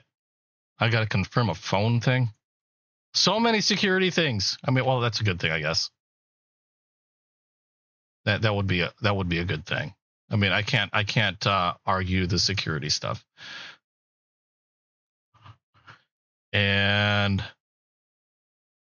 complete order. Knife Center. Knife Center is one of the few online places I trust quite a bit. I've got quite a few things from Knife Center. I've done a lot of business. They're a big company, kind of like SMKW. SMKW I've bought a lot from. Knife Center I've bought a lot from. Blade HQ I've bought a few things from their website. I haven't got anything from Blade Binge, but I've heard a lot of good things about Blade Binge. And order complete. 1.5 CPM. See, the thing is, again, we have a CPM MagnaCut version of the super popular, and they might not be the prettiest knives. I kind of put them alongside Spartaco in saying that they're not the prettiest knives, but they're not made to be pretty. They're made to be like the whole thing was design. They're made to be used. They're made to be used and dare I say abused. And the Ontario Rat is just an overall nice, ergonomic, great blade shape, drop point blade, nice, and a relatively thick blade stock on this one. I think the smaller one might be a little thinner. Yeah, it's a little thinner.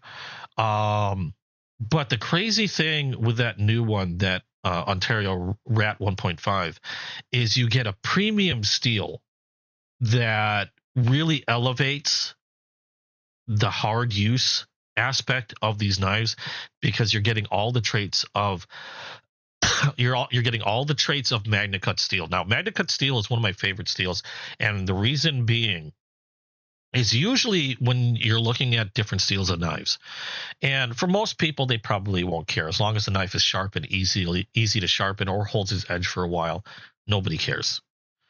But I like to have a knife that is going to be stainless steel, like have a decent amount of corrosion resistance. I want a knife that holds its edge pretty well, and overall is going to be still pretty tough. And usually, if you're looking at steels and you want a knife that holds its edge really, really well, you can find steels that do that, but the longer they can hold an edge, generally the more brittle they become. They're not as tough. So they might hold their edge for a super long time, but if they're torqued the wrong way or whatever, they have a higher chance of chipping or even breaking.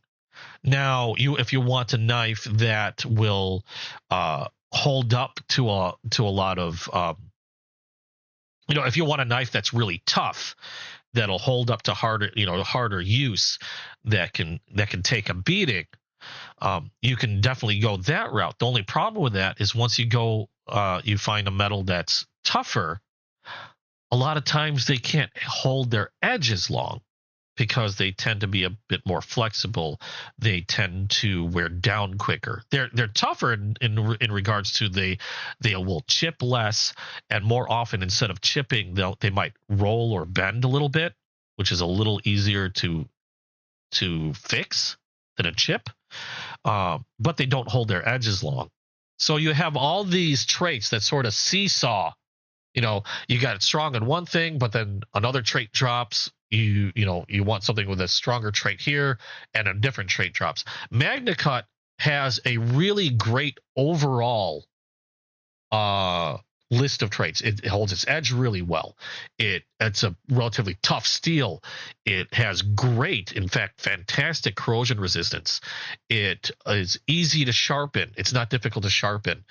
Great wear resistance, and you get you get all those traits at a really decently elevated level without losing the other traits. In other words, just a great jack of all trades steel is why I like MagnaCut. And to have that steel in a blade like the Ontario Rat for under $100 is crazy to me. And not only that, but we've talked about a website called was it Steel Hardness Labs? Hold on a second. I think it was steelhardnesslab.com. Yeah, steelhardnesslab.com. And one of the things that website does is there's a bunch of independent people there that they test the hardness and the heat treatment of blades. And they've tested the 1.5, the Ontario Rat 1.5, And on their last testing for that knife, the MagnaCut is done really, really well. Hey, Spectre, how you doing? So not only do you have a MagnaCut steel blade, you have it in a, I guess you could say a format that was made to be hard used for a folder, and it's also heat treated fantastically. So you know you're getting a really good quality MagnaCut steel blade. That buy for $100, for having that in a knife for under $100 is crazy to me. That once I have that knife, that could unless there's something wrong with it, that very well will be like the top 100 or top knife on my list under $100 easily. That Ontario Rat 1.5, and it is now on its way, or will be on its way. I should have that by next week, so you guys will take a good look at it. But as far as under $50, these are the knives that I would recommend. Any Rough Rider, they're cheap as hell. So many different styles and colors and patterns. Opinel, also super cheap, but great little folder if you don't mind something that's not fidgety, and great for picnics, in my opinion. And the Ontario Rats, regardless of the size that you get, this is the Rat Model 1, this is the Rat Model 2, and hopefully soon the Rat Model 1.5. Awesome knives for these two anyway. Awesome knives for under $50. Hard-working knives. They've been super popular for a very good reason. But the best knives that in my collection anyway, for under $50. For between $50 to $100, what we're looking at are my top 5 for between 50 to 100. Sharpening is a great hobby. It's like a Zen moment for me. I'm going to call you Sugglnug. I hope I'm pronouncing your name right. Hey, Paul, is MagnaCut worth the extra money? I think it is, but it also depends on who you're it depends on how much you're looking at and the manufacturer. I will tell you right now that 1.5 that I just ordered. It's the Ontario Rat 1.5. It's not on the table, but it's going to look like this. It's a size that's going to be in between these two. Having a MagnaCut steel blade for under $100 that's treated really well is crazy to me. Typically, you're going to find a knife with MagnaCut steel to be around $150. Roughly around there. Depending on the manufacturer, could be even higher. But I think it's a great steel all around. And there are some of my favorite knives to carry are done in MagnaCut. Just because I like the inherent traits of MagnaCut. Most people, like I said, not going to carry either way. For me, I look for something, I like something with those traits because I use my knives a lot, and being a collector and being an idiot that, basically went down the metal rabbit hole. That's my fault for going down that rabbit hole. Now it's a steel I desire. But for something like that 1.5 that will fit this, that will actually, it's going to be under $100. For under $100 for that 1.5, crazy price for a really good knife. I don't even have it yet. I'm going by everything that I've seen. For between 50 to 100, these are probably my top favorite knives for 50 to $100. This one is the Vosted Porcupine. This is probably one of my favorite knives to. Oh wait, you know what? I forgot one. Hello, actually, scratch that. Because there's one I forgot. This was, my brain is working off an old list in my head, and I forgot. I replaced one with this one. Take that one out. Still a great knife. I'll talk about that. I'll call that a runner-up. This one is the Vosted Raccoon, around $60, 14C28N steel, super popular from Vosted because of that top liner lock, and super strong locking system that's really easy to use. And talked about this already. Just a great all-around, one of my favorite knives to carry. Hey, William. What is the MagnaCut blade under 100? I don't have it on the table because I literally just ordered it a few minutes ago because it was finally in stock. It is the Ontario Rat Model 1.5. And Steel Hardness Labs even tested a sample, and it's a really good, a really well-treated Magna Cut steel for under $100. So, hell yeah. And welcome to the stream. Right now, going over my favorite knives between $50 to $100 that are currently in my collection. Vosted Porcupine, already talked about it. Just fantastic overall carry knife. One of the knives that I've carried, so I've carried this quite a lot. Underrated one from Civivi is the Civivi Cubit. I think this is a fantastic knife. It does have a plunger style button lock, but like I said before, in my opinion, I think Civivi makes some of the best plunger button locks on the market. I replaced the pocket clip on this one with a titanium pen style pocket clip. I love the blade shape on this, just really comfortable in the hand. Aluminum scales lighten it up quite a bit.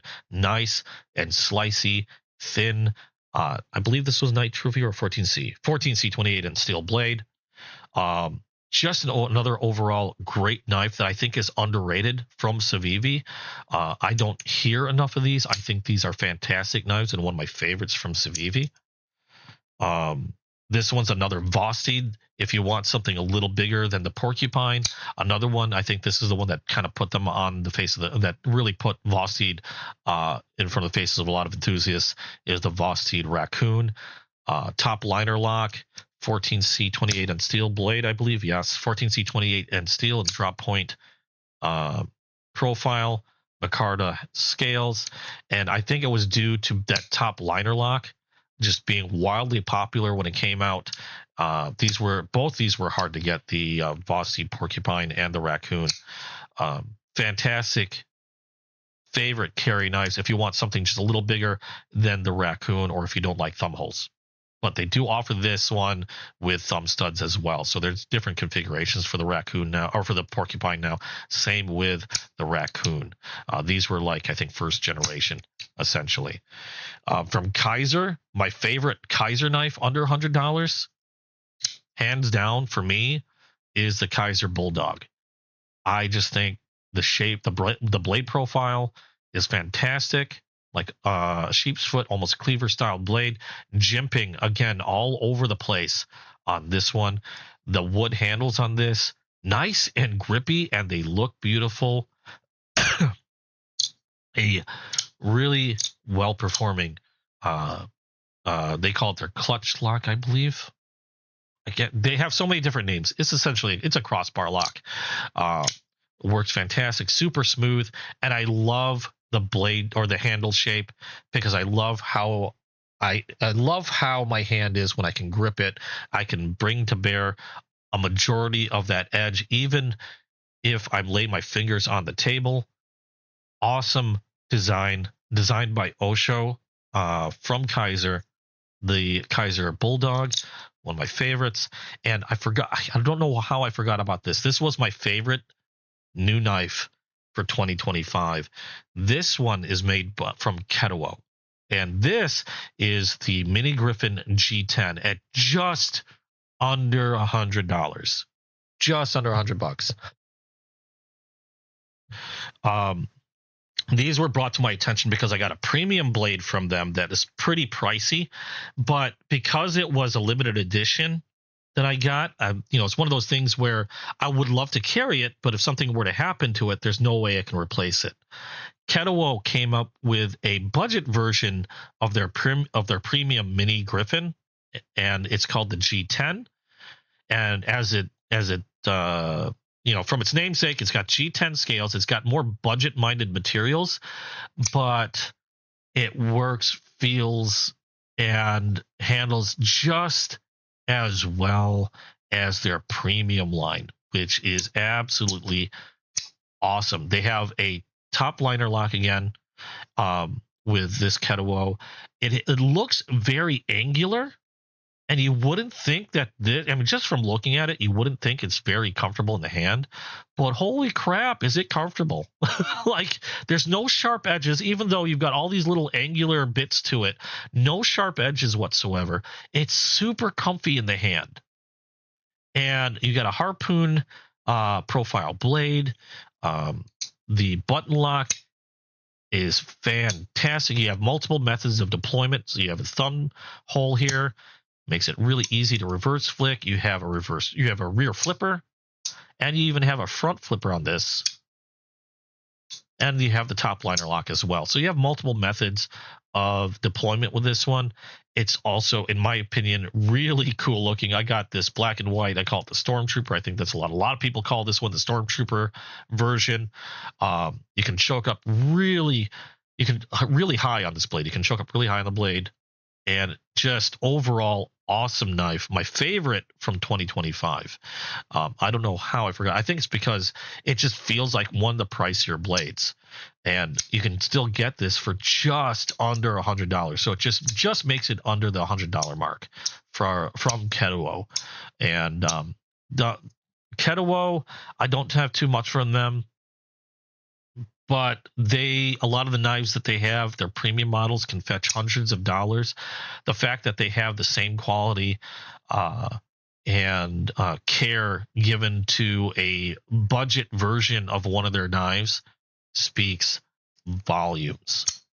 And if I can get my hands on another one, I'm going to grab another one of these eventually, just in a different color. Again, one of my favorite knives from Ketuo, one of my favorite knives for under $100. The one that I moved out. Wait, who has it? Who has the Magna Cut? I got mine from Knife Center. I just ordered it because every time I've looked, they've been out of stock. And I just looked a few minutes ago.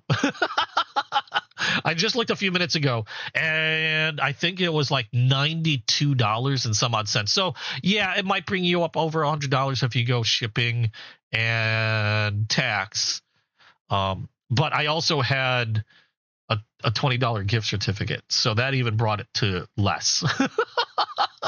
So perfect timing during one of my shows to get that Ontario Rat in Magna Cut. I just lucked out. The one I took off the table because I completely forgot about the Ketuo was the Migaron, and this is called the Migaron Moyarl.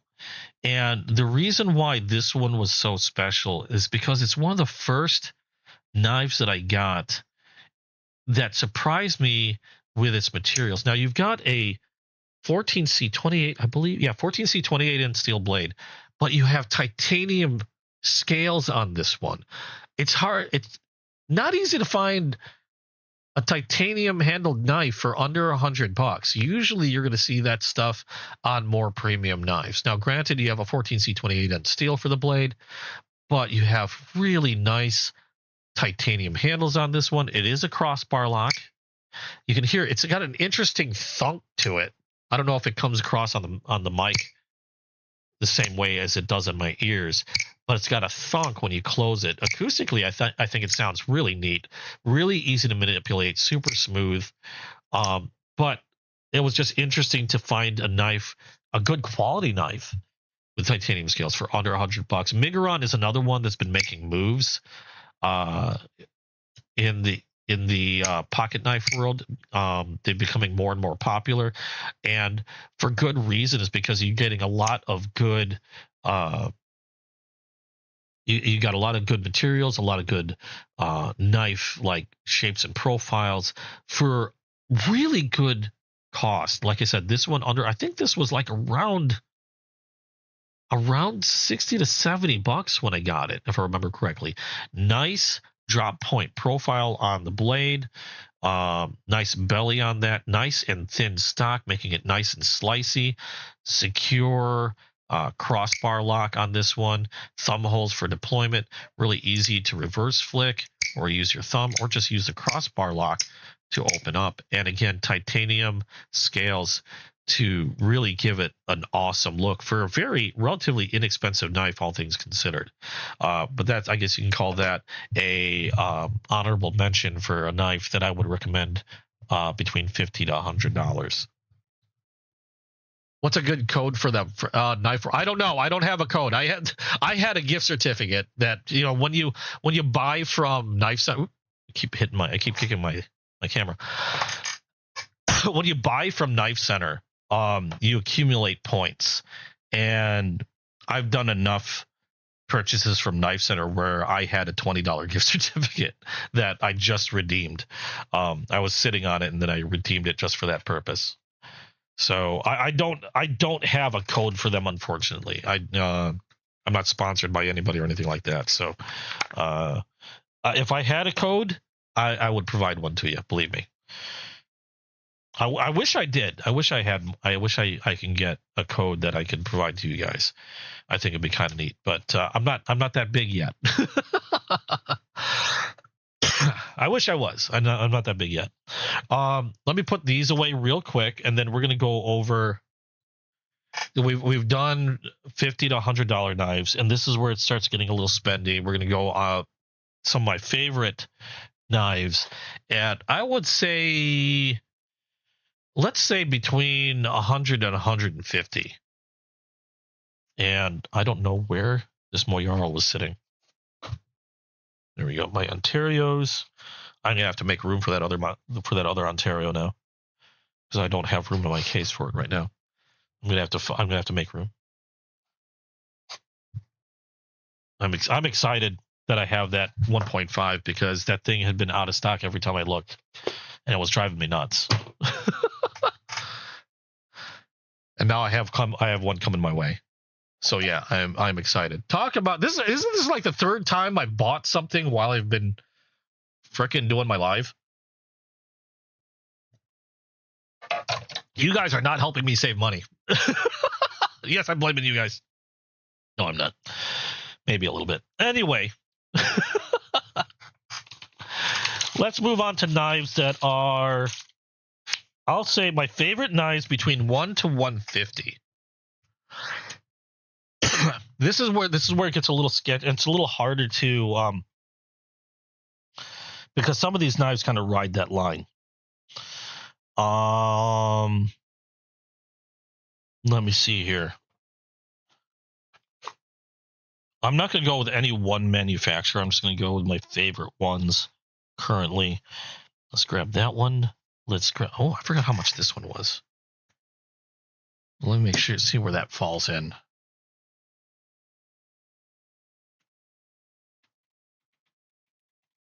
I think that was under $100 if I remember correctly. So it just wasn't one that I normally would have been like, eh.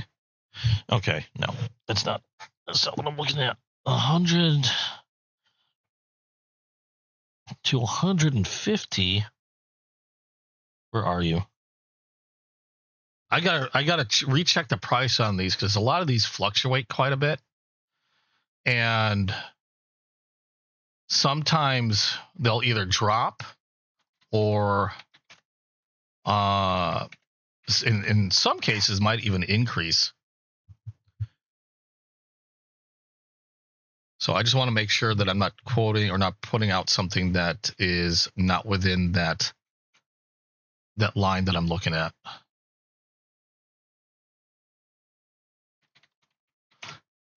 Yeah, you can't go wrong with the rat, the Ontario rats. They're great. Even the AOS 8 steel knives. I mean, think about it. They're like around $30. And they make they're great knives for very little monies. And like I said, you really can't go wrong with it. As I'm going over stuff, I drank a lot of coffee. I will be right back. Talk amongst yourselves. Give me a few minutes. I just got to hit the washer. Let me make sure my mic's off because you don't want to hear this.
Okay, I'm back. Sorry about that. You just got one? I just saw that you just got it for $94.99. Nice. I don't know how many they had in stock. I just saw that they were in stock. So I jumped on it as soon as I could because I've been wanting one. And like I said, they tested out the knife steel on that, and they did a fantastic job on it. So I'm really, really excited. I can't wait. I should have it next week, and as soon as it comes in, I'll show you guys on the next live. But let me check here. I'm just checking the prices on some of these knives before I bring them out, because again, I want to make sure that I'm not quoting something off.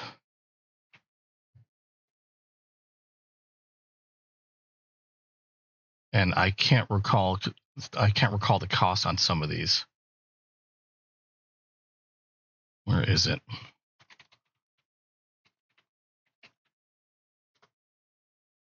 I'm going to have to check. Let's see. They have it there.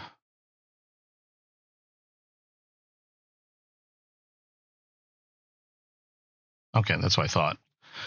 Okay, so that goes there. 1, 2. Oh my God. Hold on. That knife. That one. Some of these are going to be like honorable mentions, and for a very specific reason. Let's see, that. And where'd you go?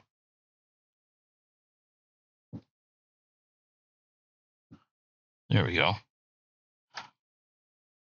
This is going to be a little harder, because anytime anybody asks me like favorite knives, I always have a very hard time like picking very specific ones, because I don't like just frivolously buy every knife that comes my way, although it might seem like it. I've spent a lot of money in knives, so I don't want to spend money on a knife that I'm not going to like. So more often than not, I'm doing a lot of research on a knife before I purchase it, because I want one that's going to be good. I don't want to regret especially a purchase of like, say, $150 on a knife, because that's to me that's a pretty pricey regret. And let me check on the prices on some of these other ones real quick, and then I'll reveal those to you. So it is kind of hard for me to like pick. It gets hard for me to pick favorites, simply because a lot of mine are, most everything I buy would technically be a favorite. Otherwise, why buy it? If you know what I mean. Okay, so these are some of my favorite knives from between $100 and $150. Excuse me. Holy cow, the coughing today has been horrendous. And let's see here. Make sure the cost on this one. I'm pretty sure this lies within there.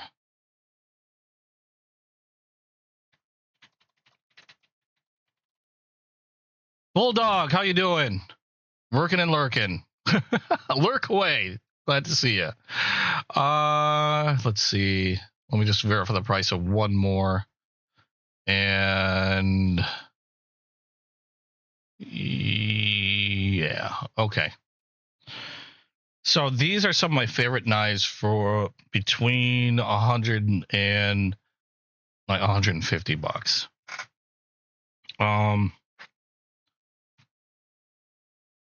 First off, we have the Kershaw Bel Air. Probably one of the best knives you can get for a really good price, a Magna Cut steel. Until the Ontario Rat 1.5 came out, this would have been probably my most recommended if you wanted something in Magna Cut steel at a really great price, because these generally run around, at least this one. This is also, I believe, like the first model, because they have other models now with different blade style or blade profiles. They have different scale materials. This one is aluminum scales, black stonewashed blade, reverse tanto profile with I believe they call it their Duralock, but it's a crossbar lock from Kershaw. Again, Magna Cut steel for like between 140 $150. This until the Ontario Rat came out, this would have been my most highly recommended Magna Cut steel blade for the lowest amount of cost. Still a very highly recommended knife.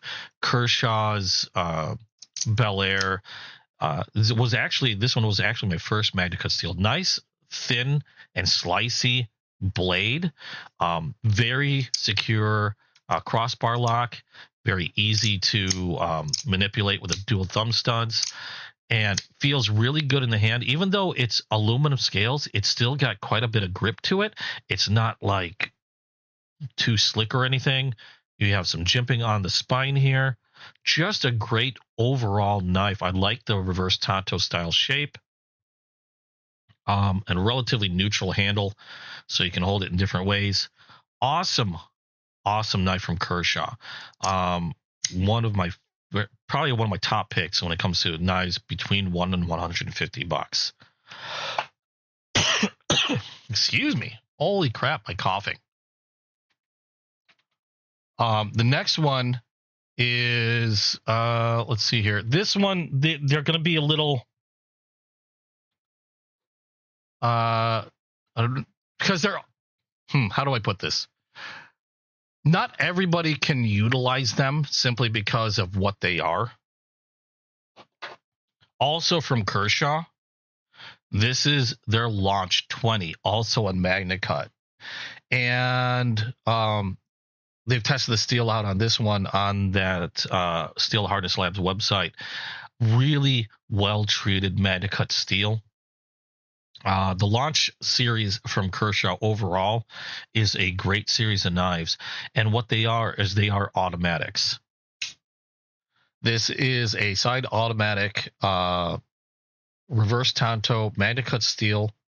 You have the button here which pops the blade out, and then to close it you just hold the button down and you can manually close the blade that way. Nice, awesome size actually for me. I wasn't sure about this one only because there's a lot of places that still consider automatic knives like this to be illegal. Thankfully, I can own one and I can carry this one in particular without issue. But another awesome blade. Essentially, if you want an awesome, or if you want an automatic version of the Bel Air, the Launch 20 is the way to go with the Magna Cut steel and the size, making it perfect carry for me anyway. And if you want something that's automatic, and you got to be careful with this one though. You got to be careful with this one though, because this one has a hell of a kick. Really strong kick to that button. But another one of my favorites in the 1 to 150 category, if you're looking, especially again if you're looking for something in Magna Cut steel. Let me see if this one I believe should fit in the category as well. I'm just having to check the price on this. I believe this one was around 120, Yeah, 120 bucks on this one. This one's another automatic. This one's from Cobra Tech. This is an automatic knife. It has the stylings of a traditional knife, and this is one of the reasons why I like it so much, except you have a pocket clip on one side, but it looks kind of like a traditional knife. But if you look here, you'll see that there's no nail nick that you'd normally get on a traditional knife. So no visual way to open up the blade. It is an automatic, and the way this one works is called a hidden bolster from Cobra Tech, and we can get that in focus.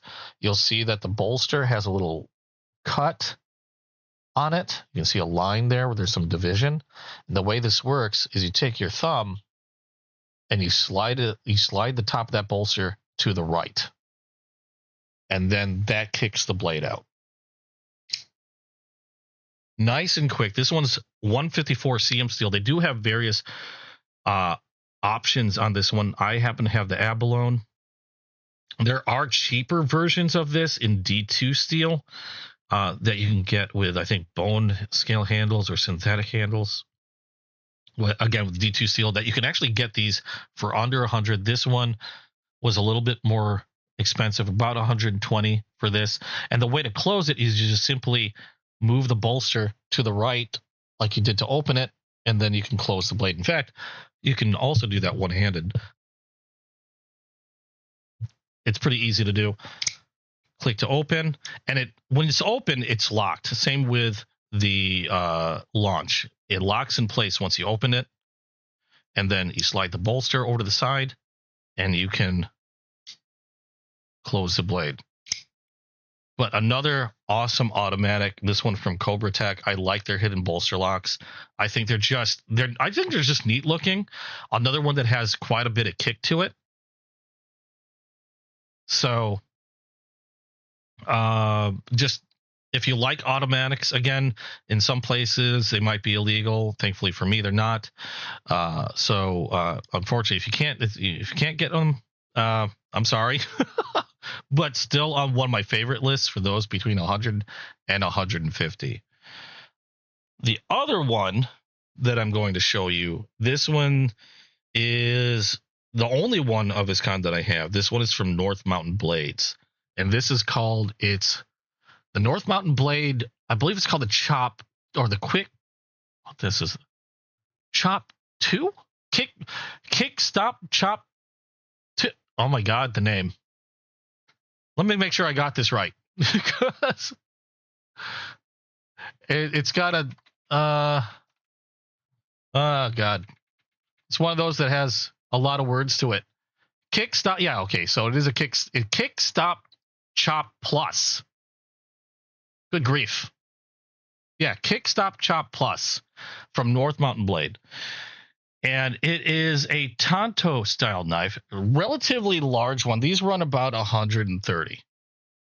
And the way this works is, the reason why they call it a kick stop is you have a rear flipper here, okay? And typically when you have a rear flipper, let me find another one with a rear flipper on it. Of course, this is going to be the one time where I have a hard time finding a rear flipper, because just my luck, I don't find anything with a rear flipper, even though I have like 20 billion knives with a rear flipper on them. Where? Oh my God. Where did I put that knife? With the I just had it out today too. There we are. Okay, so here's that mini praxis that I have. You can see this one has a rear flipper to it. Normally when you have a rear flipper knife and you use the rear flipper, that rear flipper where it's pointing out the back here, when you hit it, it reappears on the other side. And there's the rear flipper right there. It reappears on the other side, and it kind of acts like a little guard. Some people like them, some people don't. Because sometimes for some people, they like to have that little kind of like guard there. For some people, they don't like how it seems to get in the way. Okay. But typically if you have a rear flipper knife, that's how they're going to work, is you're going to have the rear flipper here, you use it, and then it's going to reappear on the other side of the knife like this does. The Kick Stop Chop doesn't do that. because that rear flipper isn't actually attached to the blade. They call it a kickstop because it essentially kicks the blade out, and then it moves to a position where it's flush with the handle and doesn't jut out the other side. So as you can see here, there we go. That rear flipper doesn't jut out here like it normally would on others. It actually, you can see it here lying in between the scales. And now you have, now this is a Tonto style blade. You have a folder that has more of a Tonto, like an overall Tonto profile, like a classic Tonto would be. No guard or anything like that. Just a continuous line from scale to blade, or spine. So a more traditional look or Tonto shape. And that's one of the reasons why I like this one so much. Also, it utilizes SLD magic steel, which is, it's not magical, but it's kind of like a blade sandwich of sorts. You can see it's not a Hammond line like you have in a katana, but it shows the division of the steels. You have one steel sandwiched between another steel, and I believe it's a harder steel in the center, sandwiched between two softer steels. So it helps give it a little bit of toughness, and it'll also a high ability of edge retention to it. And normally I don't get too many Tontos because they tend to be kind of a pain in the butt to sharpen, because it's like having to sharpen two knives. But this one, just in my opinion, just looks absolutely fantastic. Couldn't stay away from it. About $130 for these. It is a liner lock. You can see the liner there, nested liner lock. And then when you close the knife, that rear flipper comes back up and it's ready to go again. Now, this is a bigger knife. You can see relatively thick handle. It's a pretty weighty knife. You do have a pretty low pocket clip on this one, not a deep carry. The texturing on this knife, now I believe these are G10 scales, is really aggressive. It's still comfortable in the hand, but really aggressive, like divots on the scales, which give you an amazing grip to keep you from sliding around on that handle. And it's still pretty comfortable, all things considered. You have a bit of a finger choil here, so you can choke up a little bit. More than enough handle to get a full gorilla grip on it. Just a really cool Tonto, in my opinion, one of my favorite Tonto blades in my collection. I don't have too many of them, but this definitely sits at the top simply because of that kick stop reverse or rear flipper on this one. Just a really, really cool knife overall. The other knives that I would put in this category are, it's kind of hard to target one specific because the price points on this one vary. I could have very easily put these knives in the $50 to $100 category, because some fall in that category, some fall into the more pricier category. And the knives I'm talking about are traditional knives from Case. Now, the particular ones that happen to be my favorite aren't my favorite because of usage. They are just some of my favorites because they are too damn pretty. And they will run around 100, like they're below 150, but typically run around like 120, 130. Let me make sure I'm pulling the right one out here. That one's the rabbit. Where's my squirrel? There you are. Is this my squirrel? That's my squirrel. These are still in the box because I've been wanting to put these in in a display, but I have to get a new display. I have to get a new display. They're very hard to I've got so many of these that I've run out of displays, and it really kind of sucks. Anyway, I had another one that's also a big favorite of mine, but I'm not seeing it. There's that one. And I'm kind of lumping these all together because there's so many different patterns. There's so many different price points that these can come in that it's hard to fit them in one price point. So essentially what I'm showing you guys is just some of my favorites in the case line that are in my collection. And one of those is the Squirrel. Now, these, a lot of times, these are limited. Whether they're still available or not, I don't know. But this is the Case Squirrel Trapper, the they're called the Wildlife series, I believe. There we go. This one's done in antique bone, and these are etched, so you can feel every leaf on this. Antique bone for the scales. Wildlife series Trapper. Trapper has 2 blades to it. You have a California clip point for your main, and you have a spay blade for your secondary. Trappers were one of my favorite knives to collect. I got the Squirrel for obvious reasons, and they do come in a variety of different materials, which is why I said they're a little hard to categorize in a price point. Because if you like the Trapper style, but don't want to spend a lot, you can get a synthetic Trapper that has like maybe like a yellow synthetic that'll reduce the cost to like under $100. You can get different patterns that you can have like you can get like a single blade, which will run you like $70 or $60.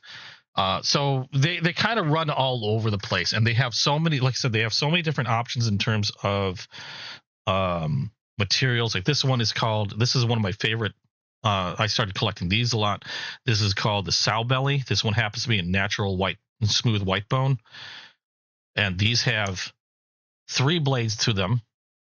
For anybody that collects traditional knives, they're very similar to Stockman's. They have the same 3 blades that Stockman does, but they have this curved handle to them. They call it a sow belly, and I like these because they fit in the hand really nicely. And you have 3 blades. You have California clip point. You have a sheep's foot, and then on the other side you have I think they call it like a pen blade, or no, coping blade. I believe. I could be wrong. But because of that curve, I just think it feels fantastic in the hand. And with 3 different blades, you can, like, if you're doing a lot of whittling or a lot of cutting, in one of the blades starts to get a little dull, you can easily switch to one of the other ones, and you can just keep going on. Very easy to maintain. Not the hardest steel, but pretty tough steel. It's for this particular one, it's stainless, and I think Case calls it their True Sharp stainless steel, which I believe it's a form of 420 steel, but their own proprietary version of it. But overall, just really awesome knives. Case knives have quickly become probably the most numerous knives in my collection from one single manufacturer. Where I own a lot of Civivi knives. I own a lot of Kaiser knives, and so on and so forth. But if you were to take just knives from one particular manufacturer, I very easily have more Case knives than any other manufacturer in my collection. And I just recently started collecting them, just like less than a year ago. But they are just so collectible with so many different types of patterns and materials. This one's another one. This one's a bit bigger. This is called their single blade hunter. And it's called a single blade hunter because normally a hunter, I think from their typical hunter is a 2-bladed version. This is a single bladed version. This one comes in a black curly oak, which is a wood scale. It's got some fingerprints and stuff on the bolsters. Wipe those down. This is also a slip joint, but very beautiful wood scales on this. Single blade.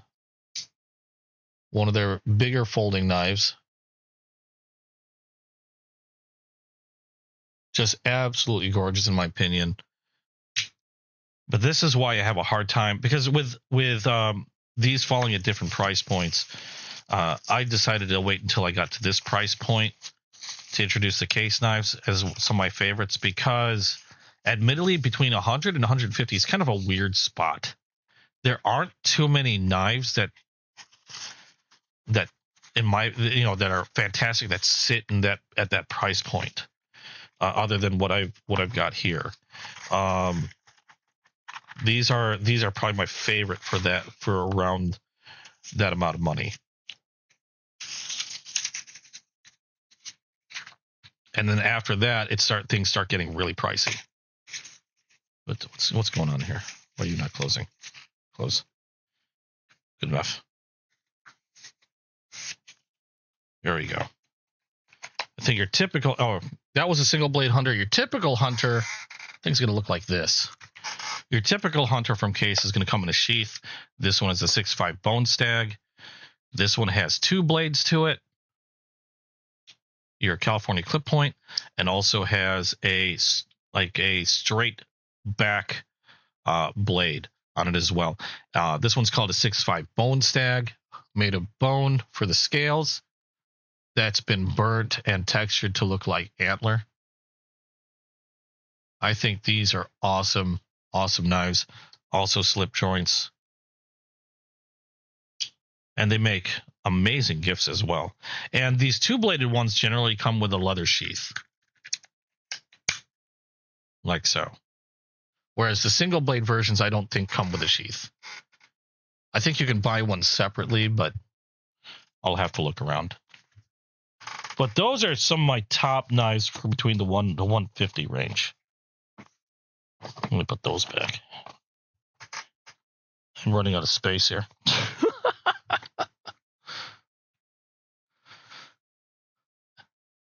Any questions so far?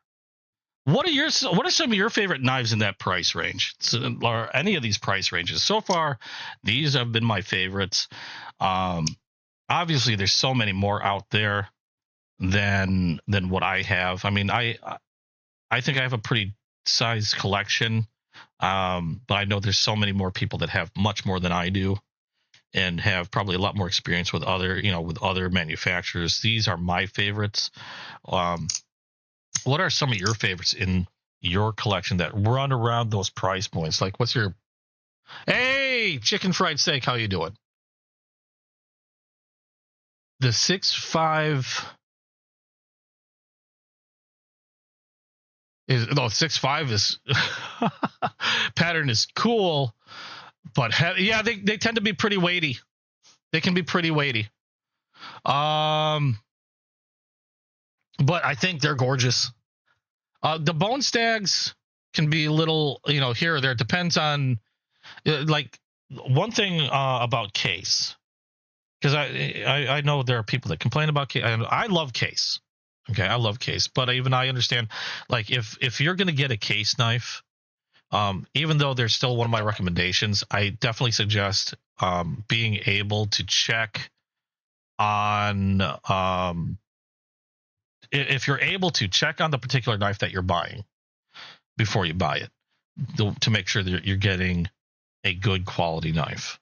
Either, check on it in person before you purchase, or if you purchase online, a lot of times you can ask them to go over the knife before it's sent, or like if I buy a lot of traditional knives on Whatnot, and with the people there, a lot of times I can have them show me the knife live on screen, so I can confirm if there's any problems with it or anything like that, and then I can make the purchase then. Case knives are one of those knives. Same with Rough Rider. If you can inspect the knife in any way before you purchase it, definitely do so. I know with case knives sometimes there can be some off things that make it through QC for whatever reason, but typically I don't run into too many problems as long as I'm able to go over a knife before I complete a purchase. But I definitely, QC issues definitely exist. Yeah. Like I said, I definitely I love case. Okay. I know there's a lot of people that complain about QC issues. I'm not gonna make excuses for them either. I've seen case knives with QC issues. That's why even though I recommend them, I highly suggest making sure you're able to go over the knife.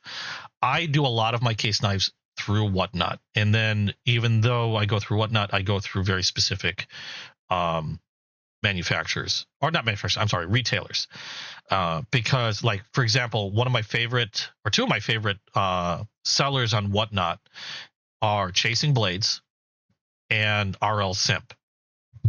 And reason being is Chasing Blades themselves will go over a knife, and if they see something they don't like, they just won't sell it.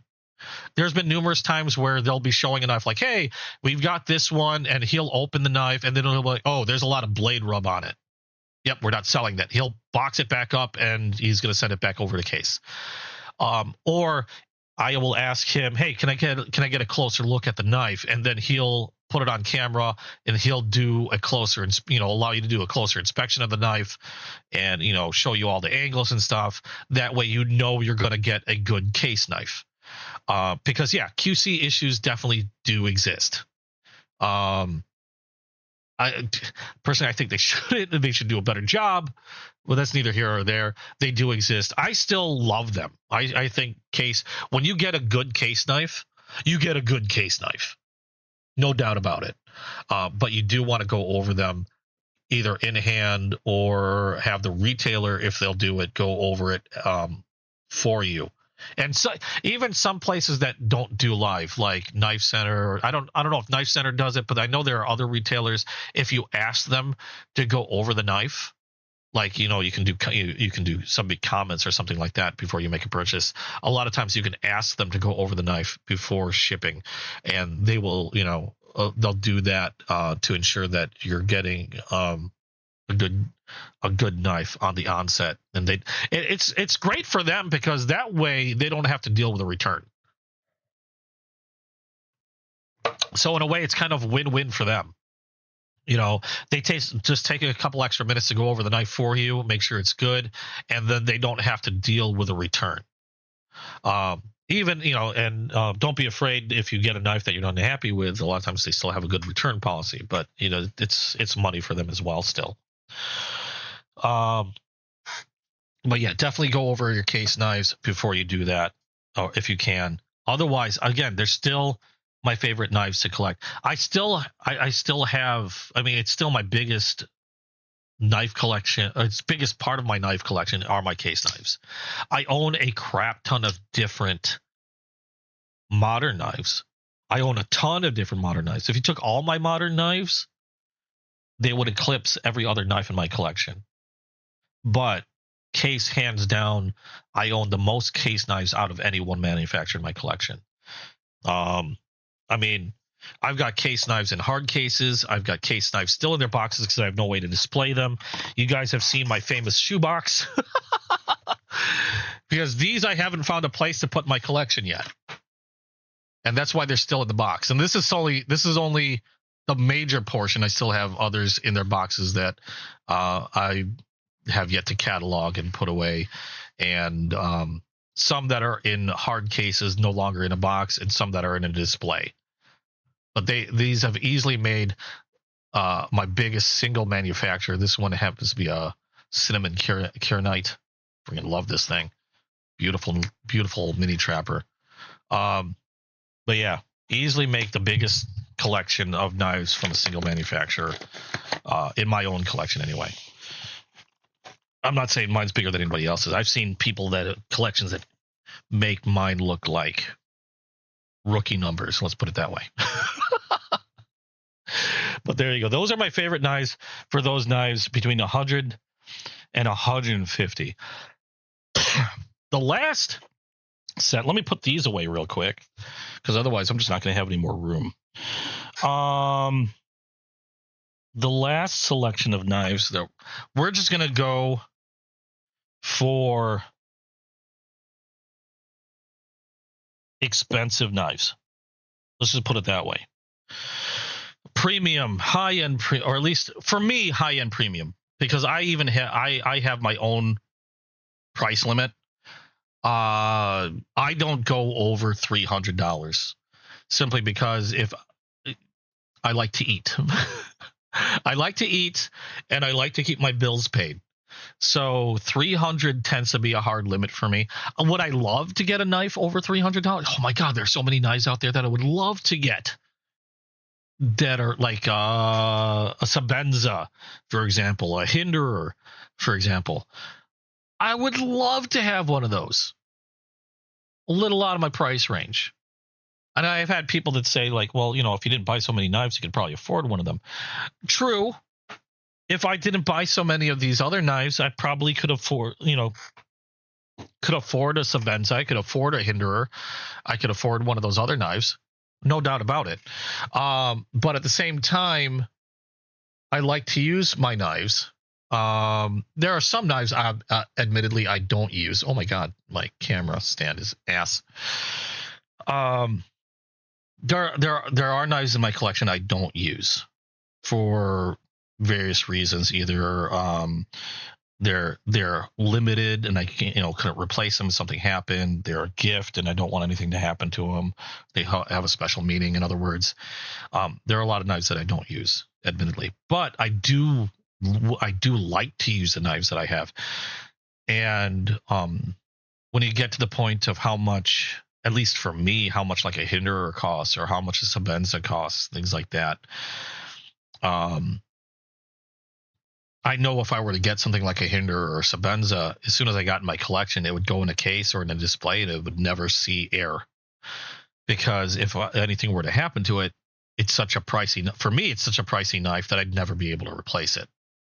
Or it would take me an extensive amount of time to be able to do so. Because, you know, I mean, as it is, nearly $300 at the drop of a hat for a knife is already on the, you know, I'm going to be eating ramen for a good week or two after making that purchase. So I don't do it too often. I do have some knives that are my favorites, though, that do run into that higher price point. And let me get those out here now. A lot of them are gonna be from a particular manufacturer because, oh God, I made the bad mistake of going down that rabbit hole also. So some of my most highly recommended knives that are going to be, I'm just going to say 150 on up. Okay, so this is going to be anywhere between 150 to $300.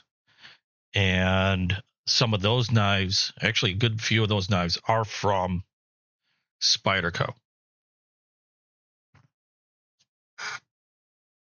If I can recommend one manufacturer for that price point, now some of these are actually under, I think that was under 150. I can take that out.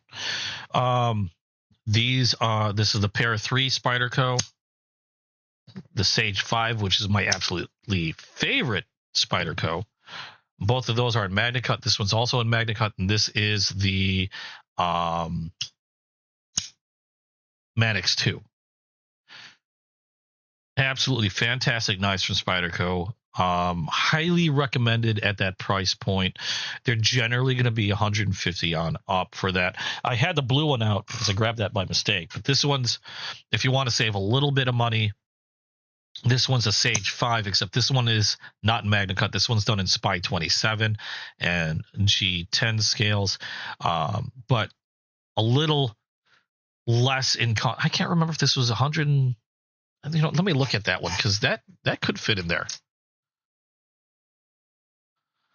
Yeah, they're display queens.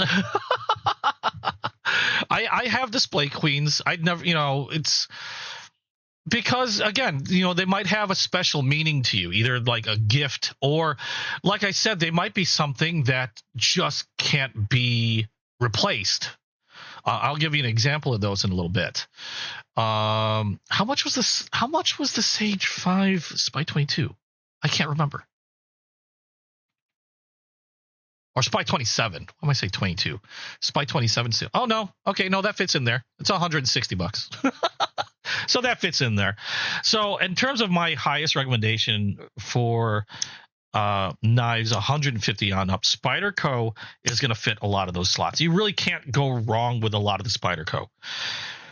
They are not the prettiest knives. And hey, all right, Sugosnak, you've been here. How you doing? They're not the prettiest knives. And for the longest time, I stayed away from them. I just thought they were weird looking.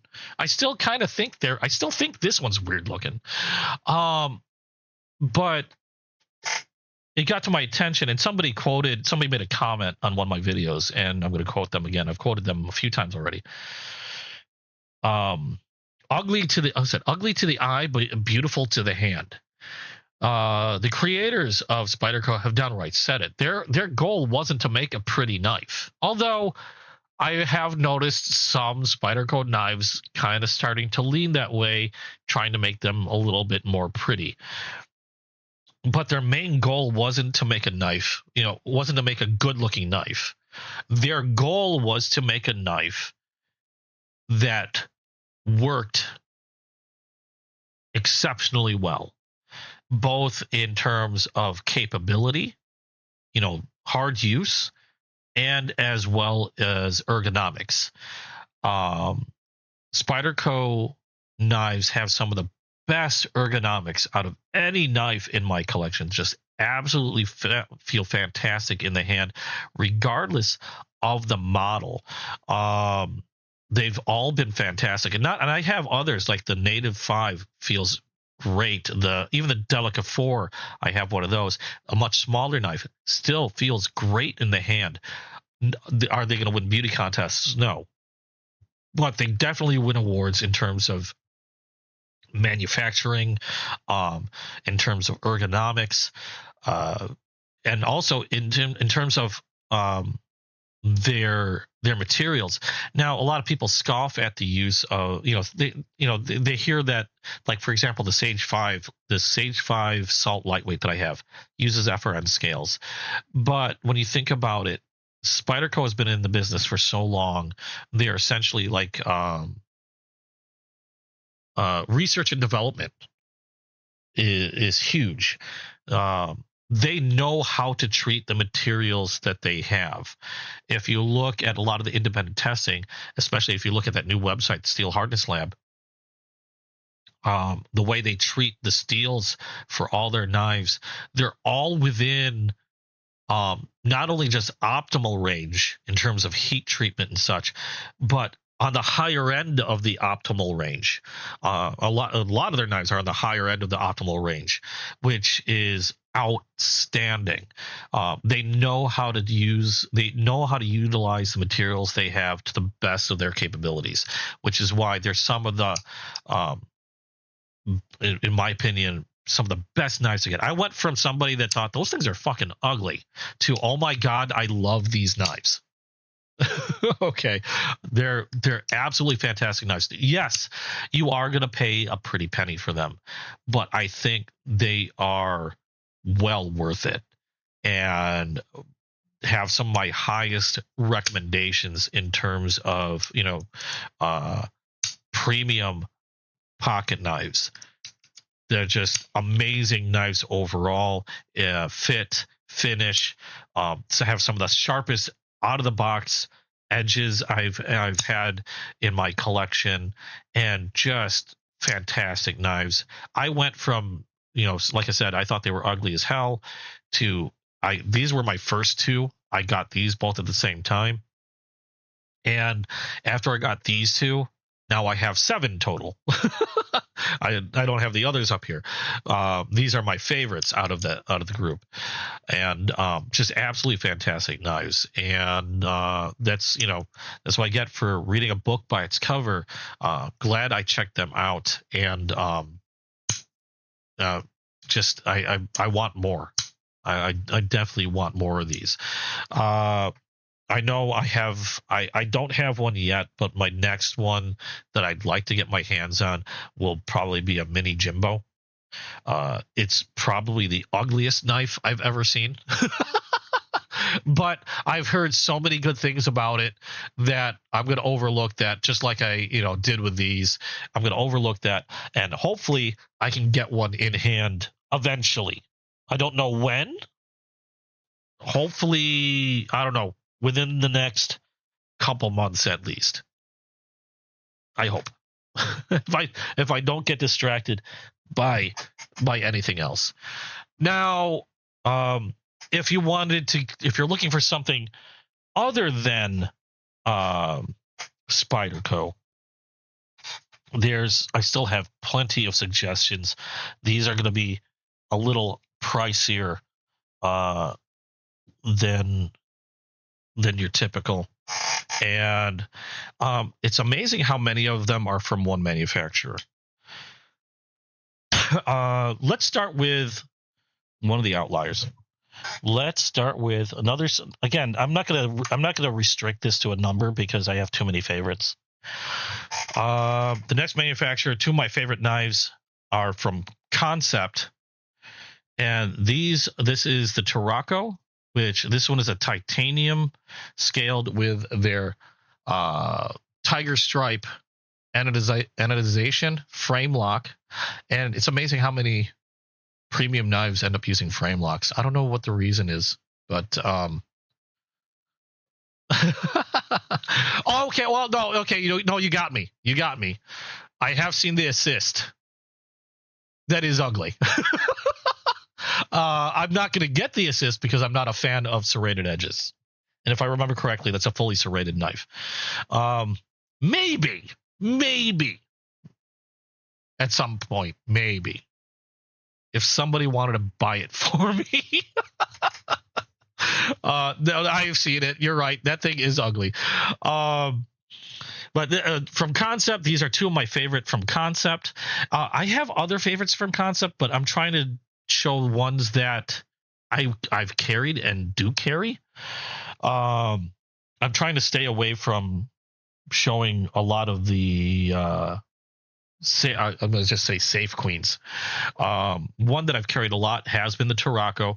Now, for a lot of people, it might be a turnoff because this is a front flipper only, but for me, it's an amazing front flipper because it works so well and easy.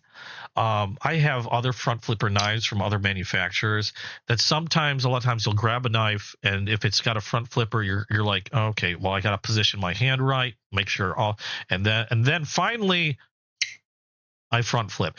The Tarako is the only knife where I'm able to pick up. I don't have to think about it. I just use it, even though it's a front flipper. It's like it just works. I don't have to think about it. I don't have to go, I got to position my hand right. They have the front flipper positioned in a great way that it works really easily.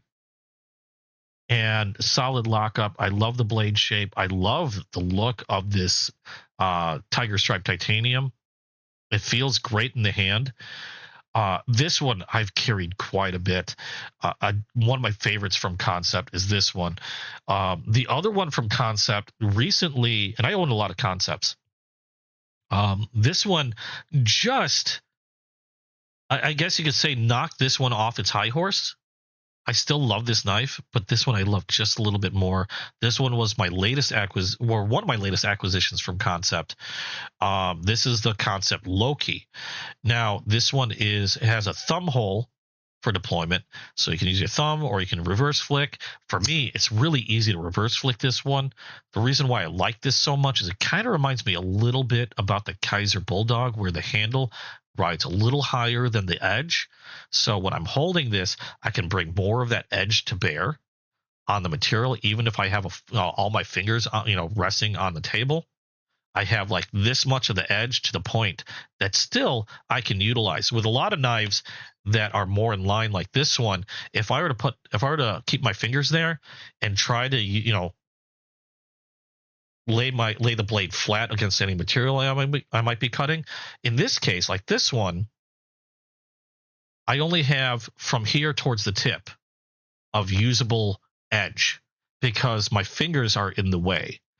Whereas this one, kind of like that bulldog, I have from here to the tip all usable edge, even though my fingers are all around the handle. So that's one of the reasons why I like this blade profile so much. Essentially, it's kind of like a harpoon mated with a sheep's foot, because you still got a little bit of like a tip here. And like if I do a pinch grip, my forefinger goes right up against it, and it's like the perfect place to rest my forefinger on if I'm doing a pinch grip. And really grippy titanium scales on this, secure frame lock, and it's just, this one's a super fidgety knife. I love flicking this knife, and even just closing it is fun. Although I got to be careful because these are sharp. They have some great edges out of the box, and this will bite you if you're not careful. But two of my favorite ones from Concept, right there. Now, when it comes to premium knives of this cost, there is one manufacturer that I've sort of gone nuts with. And wait, hold on. We'll get this because it has the, wait, what? Love me some Spyderco serrations. We'll get this because it has the flute. So when my date asks, do you play an instrument? I'll whack out this. I thought it was a whistle. Is it a flute? And never see her again? Oh my God. Probably be for the best since we'd be, oh, okay. Yeah. That would piss off your wife. Okay. So these are some of my favorite knives in my collection that I still will carry, but don't do so very often because they are pricey. And they're all from one manufacturer. That manufacturer is Remet. Curse them, because they have some of the prettiest knives I've seen. And they're some of the prettiest knives in my collection. I'm going to start with, now, the prices, again, these are going to be running rather high. I don't think any of these knives are under $200. I think retail, most of these knives are going to be $250 to $300 retail cost. First one is the Remet Meteor. I love this knife. This one I have in carbon fiber flake, G10, or no, carbon fiber copper something. Copper carbon fiber. Holy crap. That's hard to, that one's hard to say for me. M390 steel. In fact, I think all these are M390 steel that I'm about to show you. And I'll just go ahead and bring them out. We'll go over them one by one. Okay. We'll go over them one by one. And no particular order. These are all favorites of mine. This is called the Meteor. This one has a kind of like a frame lock, nested liner lock thing going on. But the cool thing about this one is, like a lot of the other Remets, you can still use this lock. So you have a button lock here. So it's a button actuated. You can see it. I'll press the button. You can see the lock move. It's like a button actuated liner or frame lock. But you can still use the frame lock. I don't know if it's like a cross between a frame lock and liner lock. You can still use your thumb to actuate the lock. You can use your button or the thumb, which I think is really cool to have multiple methods of being able to close the knife. And it's got a really interesting drop point blade, almost like a spear point blade, dual thumb studs for this one, titanium bolsters on this with a nearly full back liner. a hidden lanyard hole, so the lanyard hole isn't shutting out. Nice flat pen style pocket clip, which I really like. Unfortunately, not. I don't believe that's reversible. I don't think it is. It might be. I'm not sure. But otherwise, fantastic knife. This one, thumb studs. You do have a front flipper. The only thing with Ramet that if I could give them any constructive criticism is make your front flippers better. Like Concept makes amazing knives with front flippers. For some odd reason, Ramet, I have the hardest time with their front flippers. Some of the front flippers, I think they're front flippers, but don't really work because I don't know, the positioning they have for some of their front flippers is a little weird. This one I can still use, but like I was saying before, with the Tarako, I can just grab it and then I can open it up. This one is like I was saying before. I'll grab it, and if I want to use the front flipper, I kind of have to position it right, and then I can flip it. At that point, why bother? I'll just use the thumb studs, make it really easy, or I can even just use the button to open it. But really cool knife from Ramet. One of my first premium knives from them. The next premium knife I got them, another one of my favorites. This is called the Woodpecker. This one comes in a few different colors. As you can see here, it is a crystallized titanium scale. And if you notice, now this one has dual thumb holes, front flipper as well, but I hate the front flipper on this one also. Thumb holes for deployment. It is a nested liner lock. But if you notice, there's no screws on this one. No screws on the body. No pivot screw. An amazingly clean looking knife. You do have a lanyard hole in the back. You have a partial back liner here, but no screws. And the way this works is these scales come off. You have you'll see some jimping back here. That's a button. If you press this button down, you can slide one of the scales upward, and then that lifts right out. And then you have the internals where you can adjust if you want the pivot. You have your body screws there if you want to take the knife apart. It's all hidden under there. And the scale is keyed into this liner. And then all you do is you just match the keying up again, slide the scale down until it clicks, and it locks in place. And they did such a good job that once you have it locked in place, the scale doesn't move at all. There's no movement, no loose, no rattling or anything like that. It snaps shut and it's solid and it looks super clean because you're not seeing any screws anywhere on there. I thought these were amazingly beautiful. Awesome sheep's foot style blade. Just a really sleek, sharp looking knife that, especially with that crystallized crystallized titanium, I just thought looked really cool. They have different colors. You got green. This one I think they call it Blurple. I don't know if they called it Blurple or if that's the name I came up with or somebody else came up with. I don't know. I call it Blurple. Looks fantastic. They came out with a pink. They have more classy, I guess you could say, looking versions where it's just like a gray titanium with some accents. You don't have the crystallized titanium. The price is going to vary on these, but they generally run around $230 to $250 for the Woodpecker. But another one of my favorite knives, simply because of I think it looks sharp as hell, and I've carried this quite a bit too. It's really neat looking. M390 steel again. I'm pretty sure all these are M390 steel. I think, yeah, I'm pretty sure all these are M390 steel. The other knife, one of my favorites, is the Saker Falcon. This one is a Tonto style blade. I have carried this on occasion. Again, you got the frame lock. This one, the button is at the pivot. And you can see here, if you press the button there, it moves the frame out of the way, and then you can close the blade. And you can still use your thumb to push the frame lock out of the way and close the blade. So you have two different ways of closing the knife. You got a rear flipper. You have thumb holes for deployment, which tend to be this is a really strong detent. Thumb holes for deployment.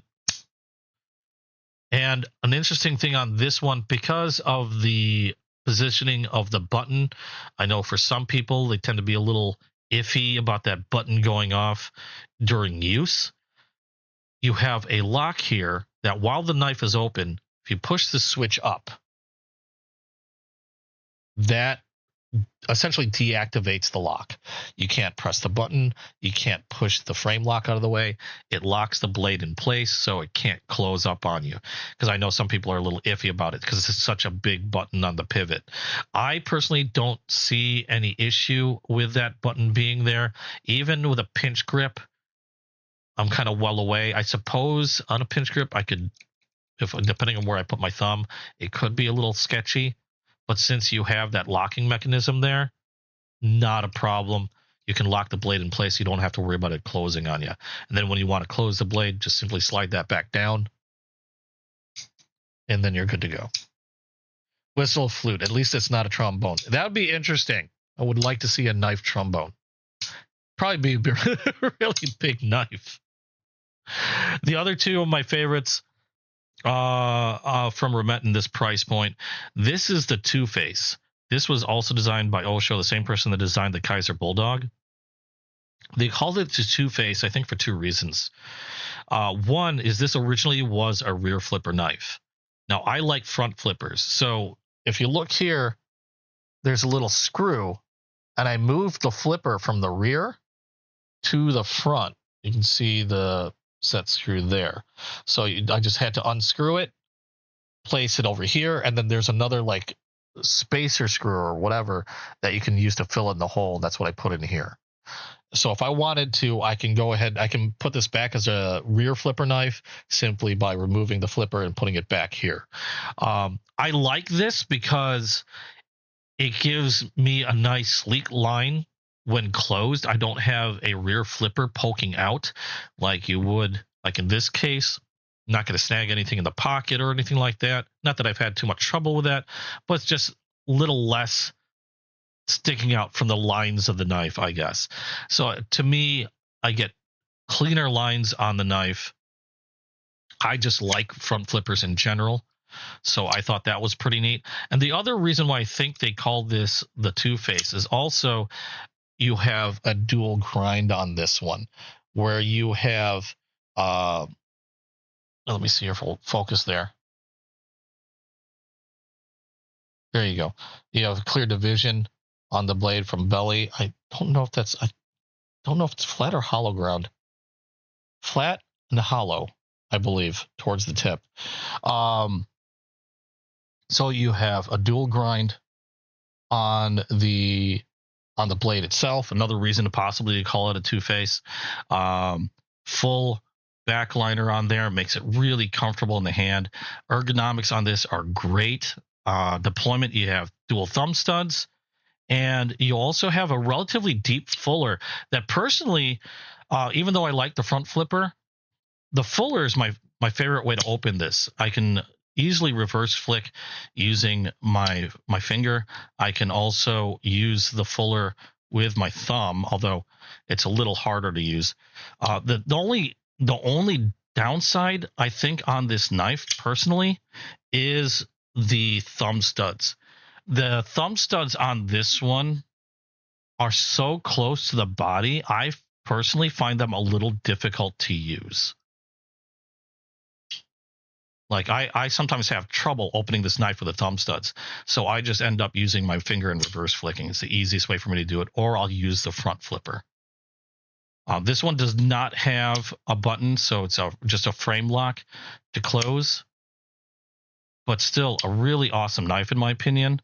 I like the feel of the ergonomics on this. And it's just really sleek looking. And then the last knife I got from them, this was one of my latest acquirements from them. This one is called the Steed. This one was new for 2026. And personally, I think this is probably one of the nicest knives in my collection. Just overall great ergonomics, smooth, classy looks with the bluish carbon fiber flake. Full liner, feels great in the hand. Interesting thumb studs on this one that feel really good to use. They don't feel like super aggressive. They actually feel like they conform to my thumb when I'm opening up the blade, and they work really, really well. Frame lock, pen style pocket clip. You have a button actuated frame lock. So again, you have your choice of using the button, or you can pass your thumb over and close the blade the old fashioned way by pressing the frame lock out of the way. The button sits well back towards the spine and is nice and actually quite big, but it sits in a space that doesn't feel like it's in the way or in an area where I feel like I might accidentally hit it. So really good button placement on this one, and it just looks really, really sleek. Super sharp blade, M390 steel. I love the profile on this, the drop point. It looks like a clip that's, you got a bit of a swedge here that makes it look like a clip, but it is a gradual drop point. Nice wide belly on this one. And just overall fantastic knife. Feels really good with all the jimping there, with a full liner lock. It just feels pricey. It is pricey. This one's not a cheap knife, the Remet Steed. But those would be my favorite knives, the Spyderco and these, along with those two concepts, when it comes to knives between $150 to $300. So those would probably be my biggest recommendations for that particular price point. If I can get all these back into the case where they belong. There we go. Well, yeah, those are some of my favorite ones that I'll actually carry. Studs can be removed. They are annoying. So when you have a great, I don't know. I could remove them. I just think they would look kind of weird not being there. I just simply won't use them. The Fuller works perfectly fine. They're like warts on a delicate, beautiful face. No hate on them. I don't know. I'm fine with them. My favorite, interestingly enough, my favorite way to open the knife is thumb holes and front flippers. After that, thumb studs, depending on the thumb stud, and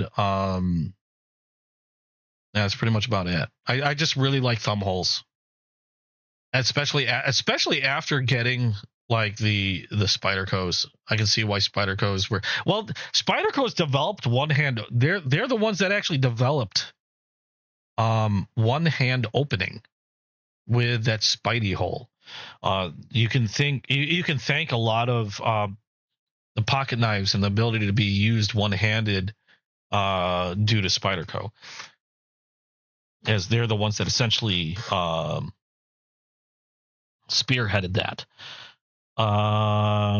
Everything else, I still have a lot of other knives, and again, it's hard to say favorites, because a lot of them I wouldn't have gotten them unless I thought highly of them to begin with. And so I don't have many. I think I've only bought 2 knives that I bought blindly that I knew I was going to dislike. And I've since gotten rid of them. I got them simply to do a video, and they were cheap as hell, and I think they were more dangerous to me than anything else. I think one of them had like they were awful liner locks, and one of them had like 2 blades, and the other one had like 4 folding blades that it almost looked like somebody took 4 knives and welded them together. I don't know. I mean, other than a conversation piece, that thing had no use whatsoever. Same with a 2-bladed one. That thing had no use whatsoever other than a conversation piece. Ridiculously inexpensive, thankfully. And the funny thing is, somebody wanted them really bad. They bought them off me. I can't remember who. I know somebody did. I'd like to think it was Morrigan, but I could be wrong. I can't remember. It was a while ago.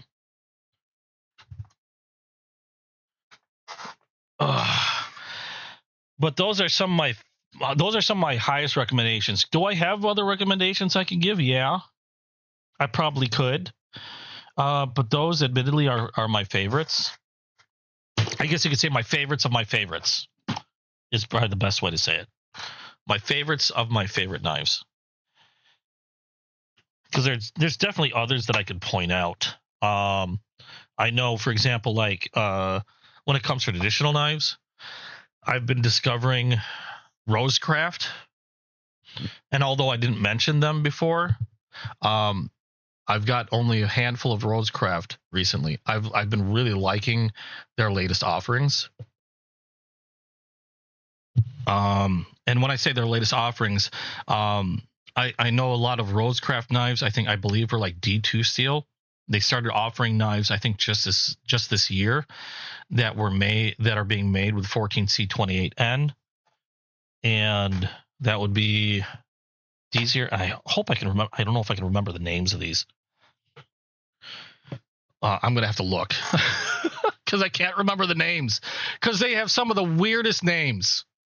Out of any, I thought Case gonna have some ridiculously long names, but Rosecraft kind of takes the cake because I think they're making up stuff.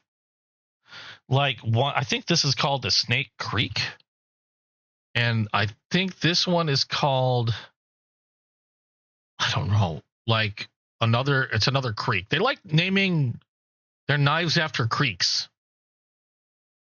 And I'm trying to remember what they all are. Like this one was the first one I got from Rosecraft, and I believe this was the Hatchie. Oh no, this one's the Hatchie River.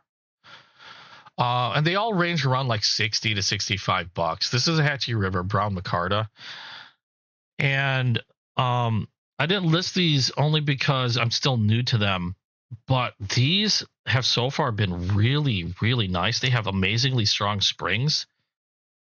I love that they have a half stop, and they're 14C28N steel, which is a really good steel in my opinion.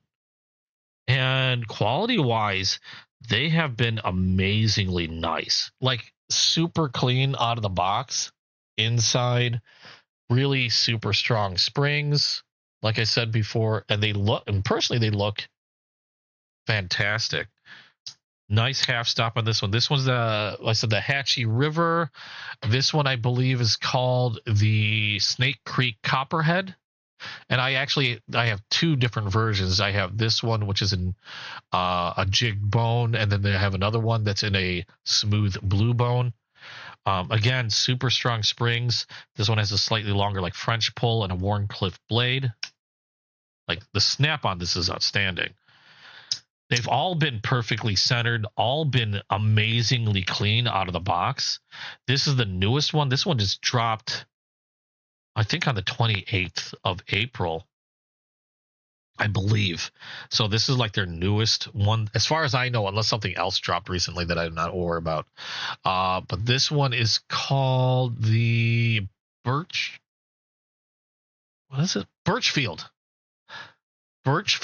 Camp Jack, and this one happens to be in their brown jig bone. They have another one that's in green jig bone.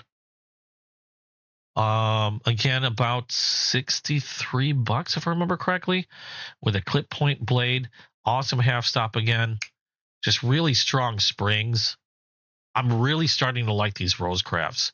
I'm keeping a close eye on them because if they keep coming out with more that have 14C28N steel or even more premium steels, I'm going to be on them faster than hell. If you're not familiar with Rosecraft blades, I will say this. There was some people, I've asked about Rosecraft blades a long time ago at one point, and I know some people have stated that their QC wasn't very good. In fact, I know one retailer that said that they've had so many problems with the Rosecraft blades that they returned a lot. Now, that was a while, like a long while ago, maybe a couple of years ago. Okay. But since then, something must have changed. Something must have changed with Rosecraft.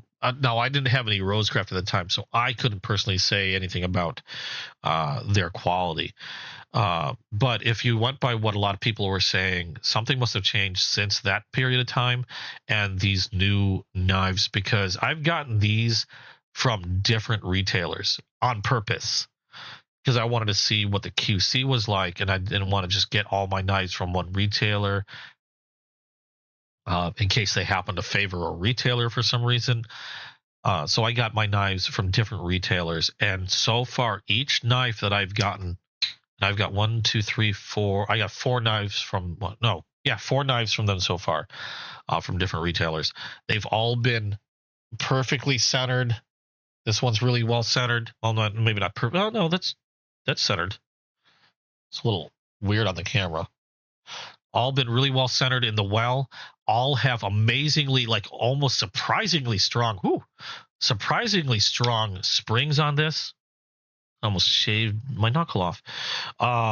They all, so far, all these have a half stop, which I really like.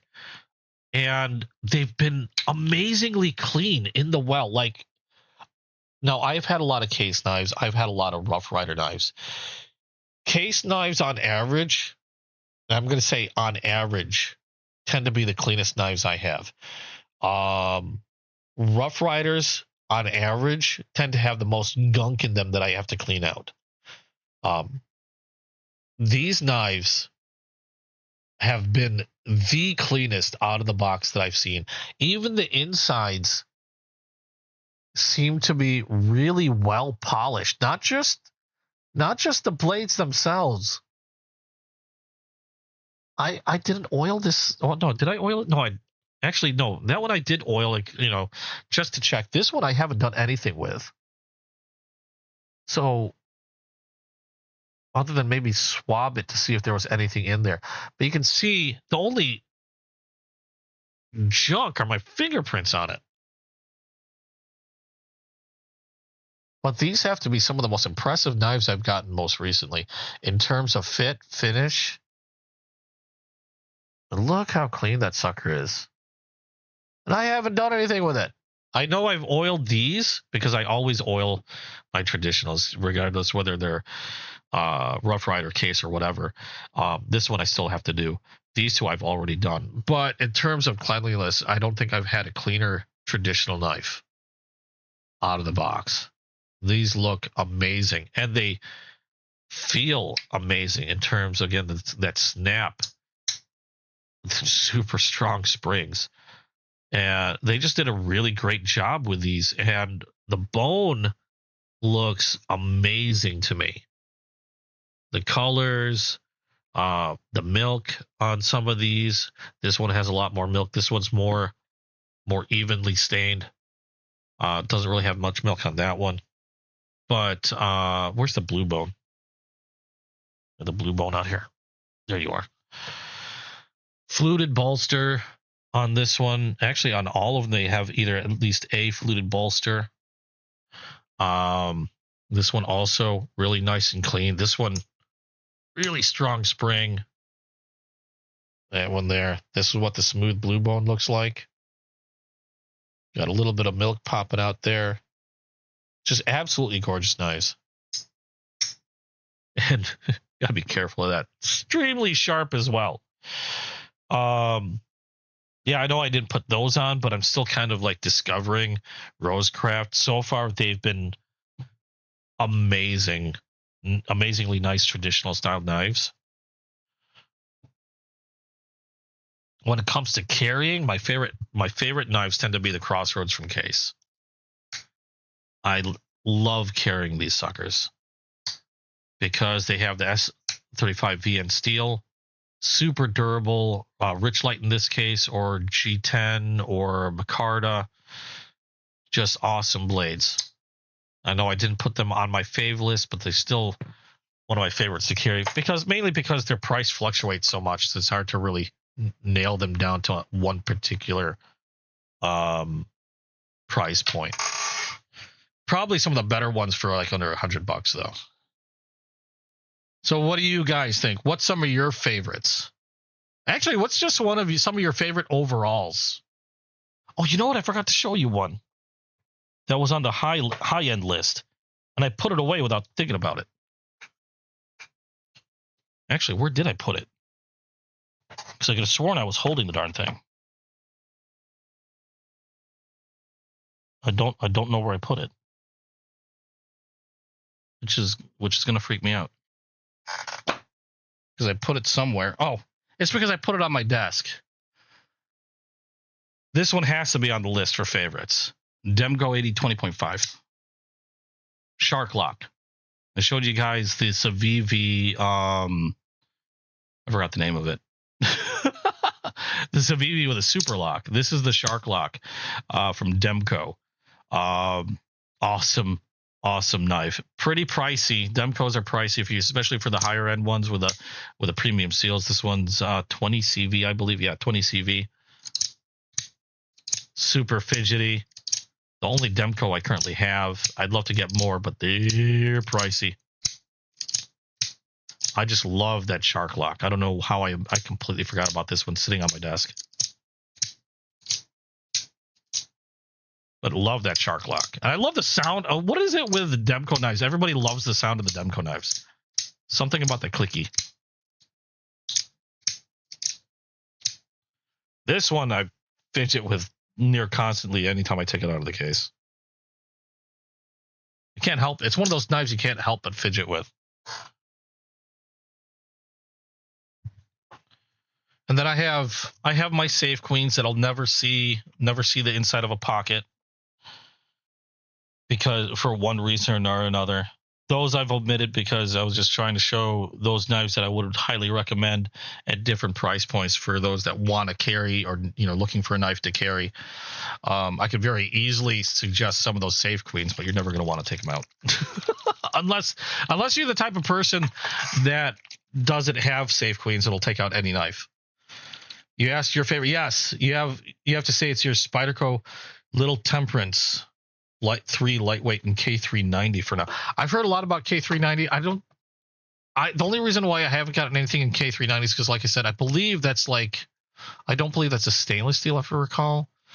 And a lot of times, I don't know what I'll be using my knife for. And there have been times where I'll be caught out in the rain or, just doing a lot of work. It'll go fall on the ground and into a puddle or something. It wouldn't be the first time. And I hate having to take apart a knife to make sure it's all cleaned out and dry to keep it from rusting. And that's the only reason why I haven't grabbed anything K390. I don't have a Little Temperance though. I'll have to check it out. No, I shouldn't check it out because I just ordered a freaking Ontario. No, I don't want to check. Yes, I'm going to check it out. I'm going to take a look. I don't know what the Little Temperance looks like. That's why. Temperance. If I can spell. Oh, okay. Those are cute. Does that actually have a compression lock? Oh my god, that has a compression lock.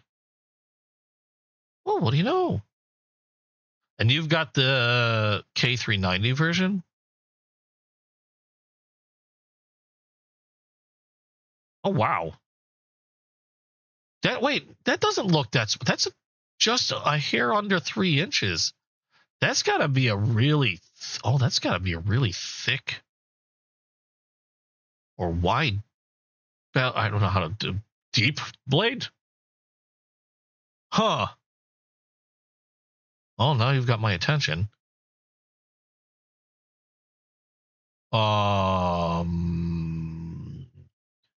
Adding to wish list for reasons. Yeah. That might have just gotten my wish list. Don't judge me. K39 takes on a Great Patina, though. You live by the sea and use other steels for abuse. Oh, I see. Is that would be your safe queen then, would it? Would that be your safe queen? Do you have a safe queen? I mean, I've got several. I'm not gonna lie. I mean, I showed you that squirrel knife. That's a safe queen. That doesn't go anywhere. Mainly because those were limited edition from Case. I think only 500, I believe, were made. That's not going to go anywhere. Like another example of a safe queen that I've got. It's your pocket wife. This is one of my safe queens. This is a Case peanut limited edition from collaboration with the SMKW. This is one of their peanut butter and jelly Case Sodbuster Juniors. Reason being, the reason why this is not going anywhere is because if anything happened to it, there's no way I'm replacing it. Because I think when I got this, I managed to jump onto the website when these got released, and I got mine for like under $80. And they sold out. Like anytime you have a Case and peanut butter jelly, like I missed out on the axe handles. That upset me. I missed out when they had the peanut butter and jelly axe handle. There's no way you're going to get one of those now without paying an insane price. Because this one retail, I think, was like $75. So I got mine for just under 80 off the website. But they sold out so fast, and I saw these go on auction for like over $200. So yeah, this will never make it out of my case. Even though these were like crossroads are some of my favorite knives to put in my pocket and use, this one will never go anywhere because there's no way I'd be able to replace it if anything happened. Because I could still possibly buy one, but there's no way I'm going to pay $200 for it when I was able to get it for like $80, or $75. If you know what I mean. So yeah, that's one that's going to end up being a safe queen. And I have others like that, not all from Case. What's another safe queen? And again, some of them are safe queens because they have they're not exactly pricey, but they might just be hard to replace and have special meaning. In some cases, if they're inexpensive enough and I still want to use it, if the availability is there, I'll buy two, and then I'll keep one in my collection, and then I'll carry one with me. And that would be like this one here, because these were limited edition. This is a Sodbuster Junior Squirrel, a synthetic. So they weren't very expensive to begin with, but I think the limited was, I think there were between 500 to 700 of these made. And that was it. So what I ended up doing is I bought two of these while they're still available, and one stays in the collection, and then one goes into a slip, and I'll actually carry this around to use. But I know that they've slowly disappeared, so getting them is going to be a lot harder or a lot pricier, and that's why I got a second one to carry around with me. Your sprints are safe queens. Yeah, I've heard about the sprints. I've been tempted. The military 2 and 15V, PM2, lightweight and 15V. I was so tempted. Blade, was it Blade HQ? It's either Blade City or Blade HQ. I'd like to say it was Blade HQ. Had a Spyderco collaboration. They came out with a PM2 and a PM3, both in Magna Cut in Jade G10 scales. And they were a limited collaboration, and they're all sold out. I almost snapped one up. I was really tempted. But I didn't get one. That probably would have been gone to the safe harem, because I wouldn't have been able to replace that either. Spidey Nand and the Cobalt are also in the harem. They're just so cool. I'm trying not to buy as many knives as I used to that would go into a safe. End up becoming a safe queen, simply because, like I said, I do like to use my knives. So I'm trying not to do that often anymore. I used to do that all the time. I'll grab that one. It'll stay in the collection as a display knife forever and ever and ever, because it's my beautiful, beautiful knife. But I do like to use my knives. And so yeah, I'm trying not to be so spendy on those knives that'll never see the light of day, which is one of the reasons why I never pulled pulled the trigger on that Spyderco from Blade HQ is because I knew that those were limited, and I knew if I got it, it would end up sitting in my collection and not going anywhere else. Even though I have a PM3 already. So that's the only reason why I didn't pull the trigger. And it's hard though. It's really hard not to do, especially when you come out with a knife that's just really super pretty. Because then you just want to use it.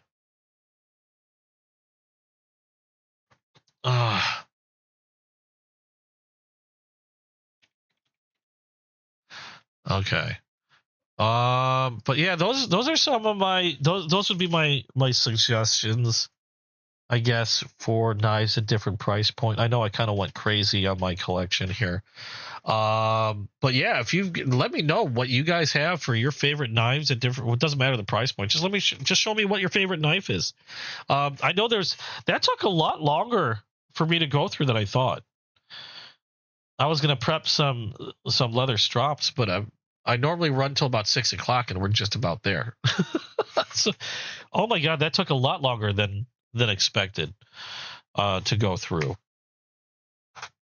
And some of those knives, I think about, like, every knife in my collection is a favorite. So even though I had all these recommendations, there's some that either I'll admit can change from day to day, or in some cases I might have just forgotten them. Case in point, forgot about this one from Vosted. This is the Hedgehog. That one's probably the 1-to-1. I forgot on this one. I don't know if this would make the 150 category, around there. Either, I can't remember if it was just over or just under 150. The Vosted Hedgehog. Just a nice chonky knife, sheep's foot blade, top liner lock. That's another one that's a favorite that I completely forgot to even pull out.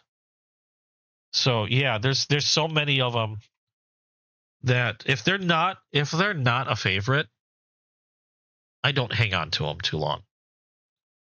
Civivi Krabby. This one doesn't go anywhere because this was one of my first gifts from my girlfriend.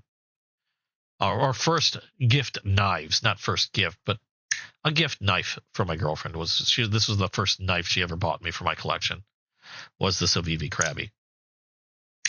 And actually a great freaking knife that I completely forgot. So yeah, it's hard. It's really hard to really nail down just a few. Like I agonize over it. I used to. And now I'm at the point where if anybody asks my favorite, I'll just go with what my favorite 5 are for the day. I covered the time quite well. Wait, not you, Morgan. What? What? I missed what you were answering, or whatever. I missed what you were answering because my brain decided to go in different directions. Is that where that knife goes? I don't know where that knife goes. Where's this knife go? That knife goes somewhere. And cost doesn't really mean anything in regards to whether it's going to be in like a certain like favorite thing or not. If I like it, I like it.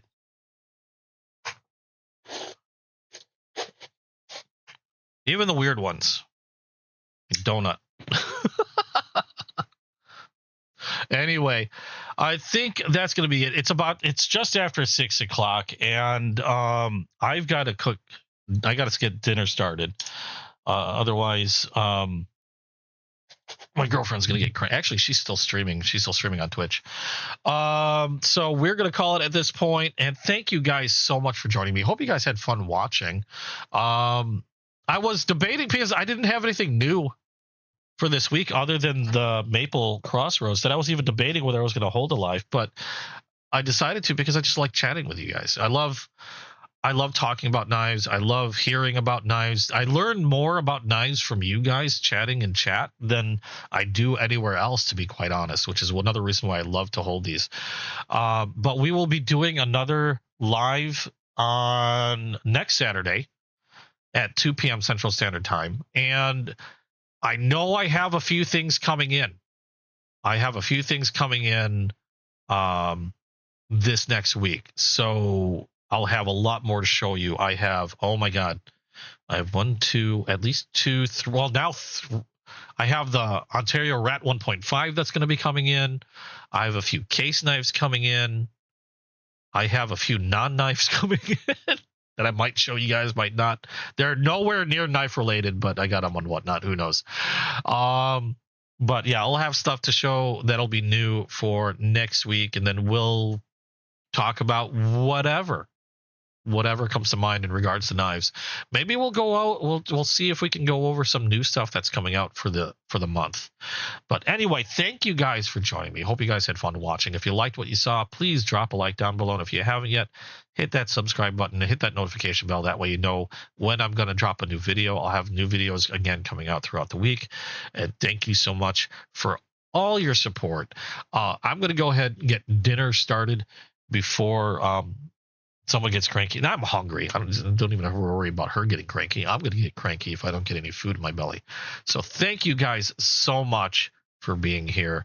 And yeah, I'm just going to, I don't know if there's I keep checking. I have a hard time seeing if there's any other knife channels that are actually going on live. I'm going to take a look and see what comes up. If I can find another knife channel, we're going to raid another knife channel. I just haven't had any luck on finding a knife channel that's like still going on. If I can find a knife channel still going on, I'm gonna raid them. I will raid them so hard. But I don't know. I think it's just like my timing and a knife channel doesn't work too well. No, I don't. I still don't have an ending. I haven't worked out an ending for my streams on this one.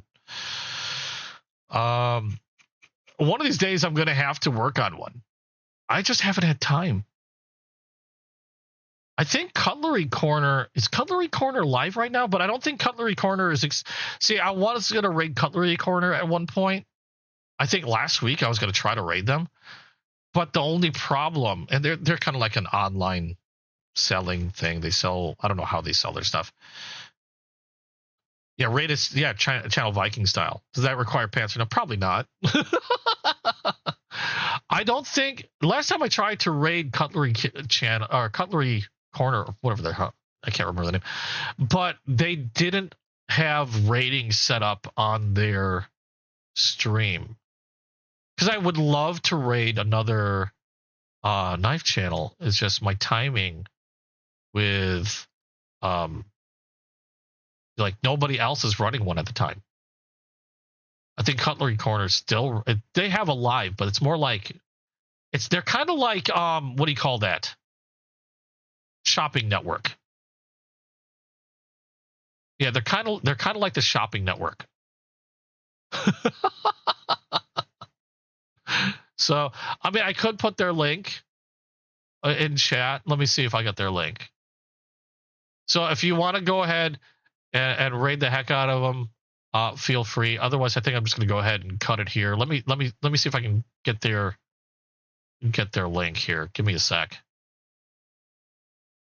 Oh, here we are. Yeah, I don't know if they have any chat or anything. They're showing, oh my God, best mom in the world knife in purple. Yeah, they're like a sales. Here they are. I'm just gonna put it in here. That's not it. That's the wrong channel. That's my girlfriend's Twitch channel. Well, there's my girlfriend's Twitch channel. If you want to raid my girlfriend's Twitch, she's playing Overcooked. Although she's probably gonna end soon because I'm gonna be cooking dinner. Why am I not getting a share for the Cutlery Corner? There we go. So that's the Cutlery Corner network. If you want to check them out, they're selling knives. They've got a really pretty cheetah on the screen right. $500 for a cheetah cub. $200 retail. Yeah, it's like Shopping Network. Imagine being a Viking and doing a raid by mail order. There you go. Okay, I got to get out of here. Thank you guys again so much for all your support. Like I said, thank you for being here, and thank you for chatting with me. Thank you for spending your time with me. Hope to see you guys in the next video, and I'm out. Bye! Just imagine some fancy screen, a lot of music going on, and maybe dance a little bit. Anyway, see you guys.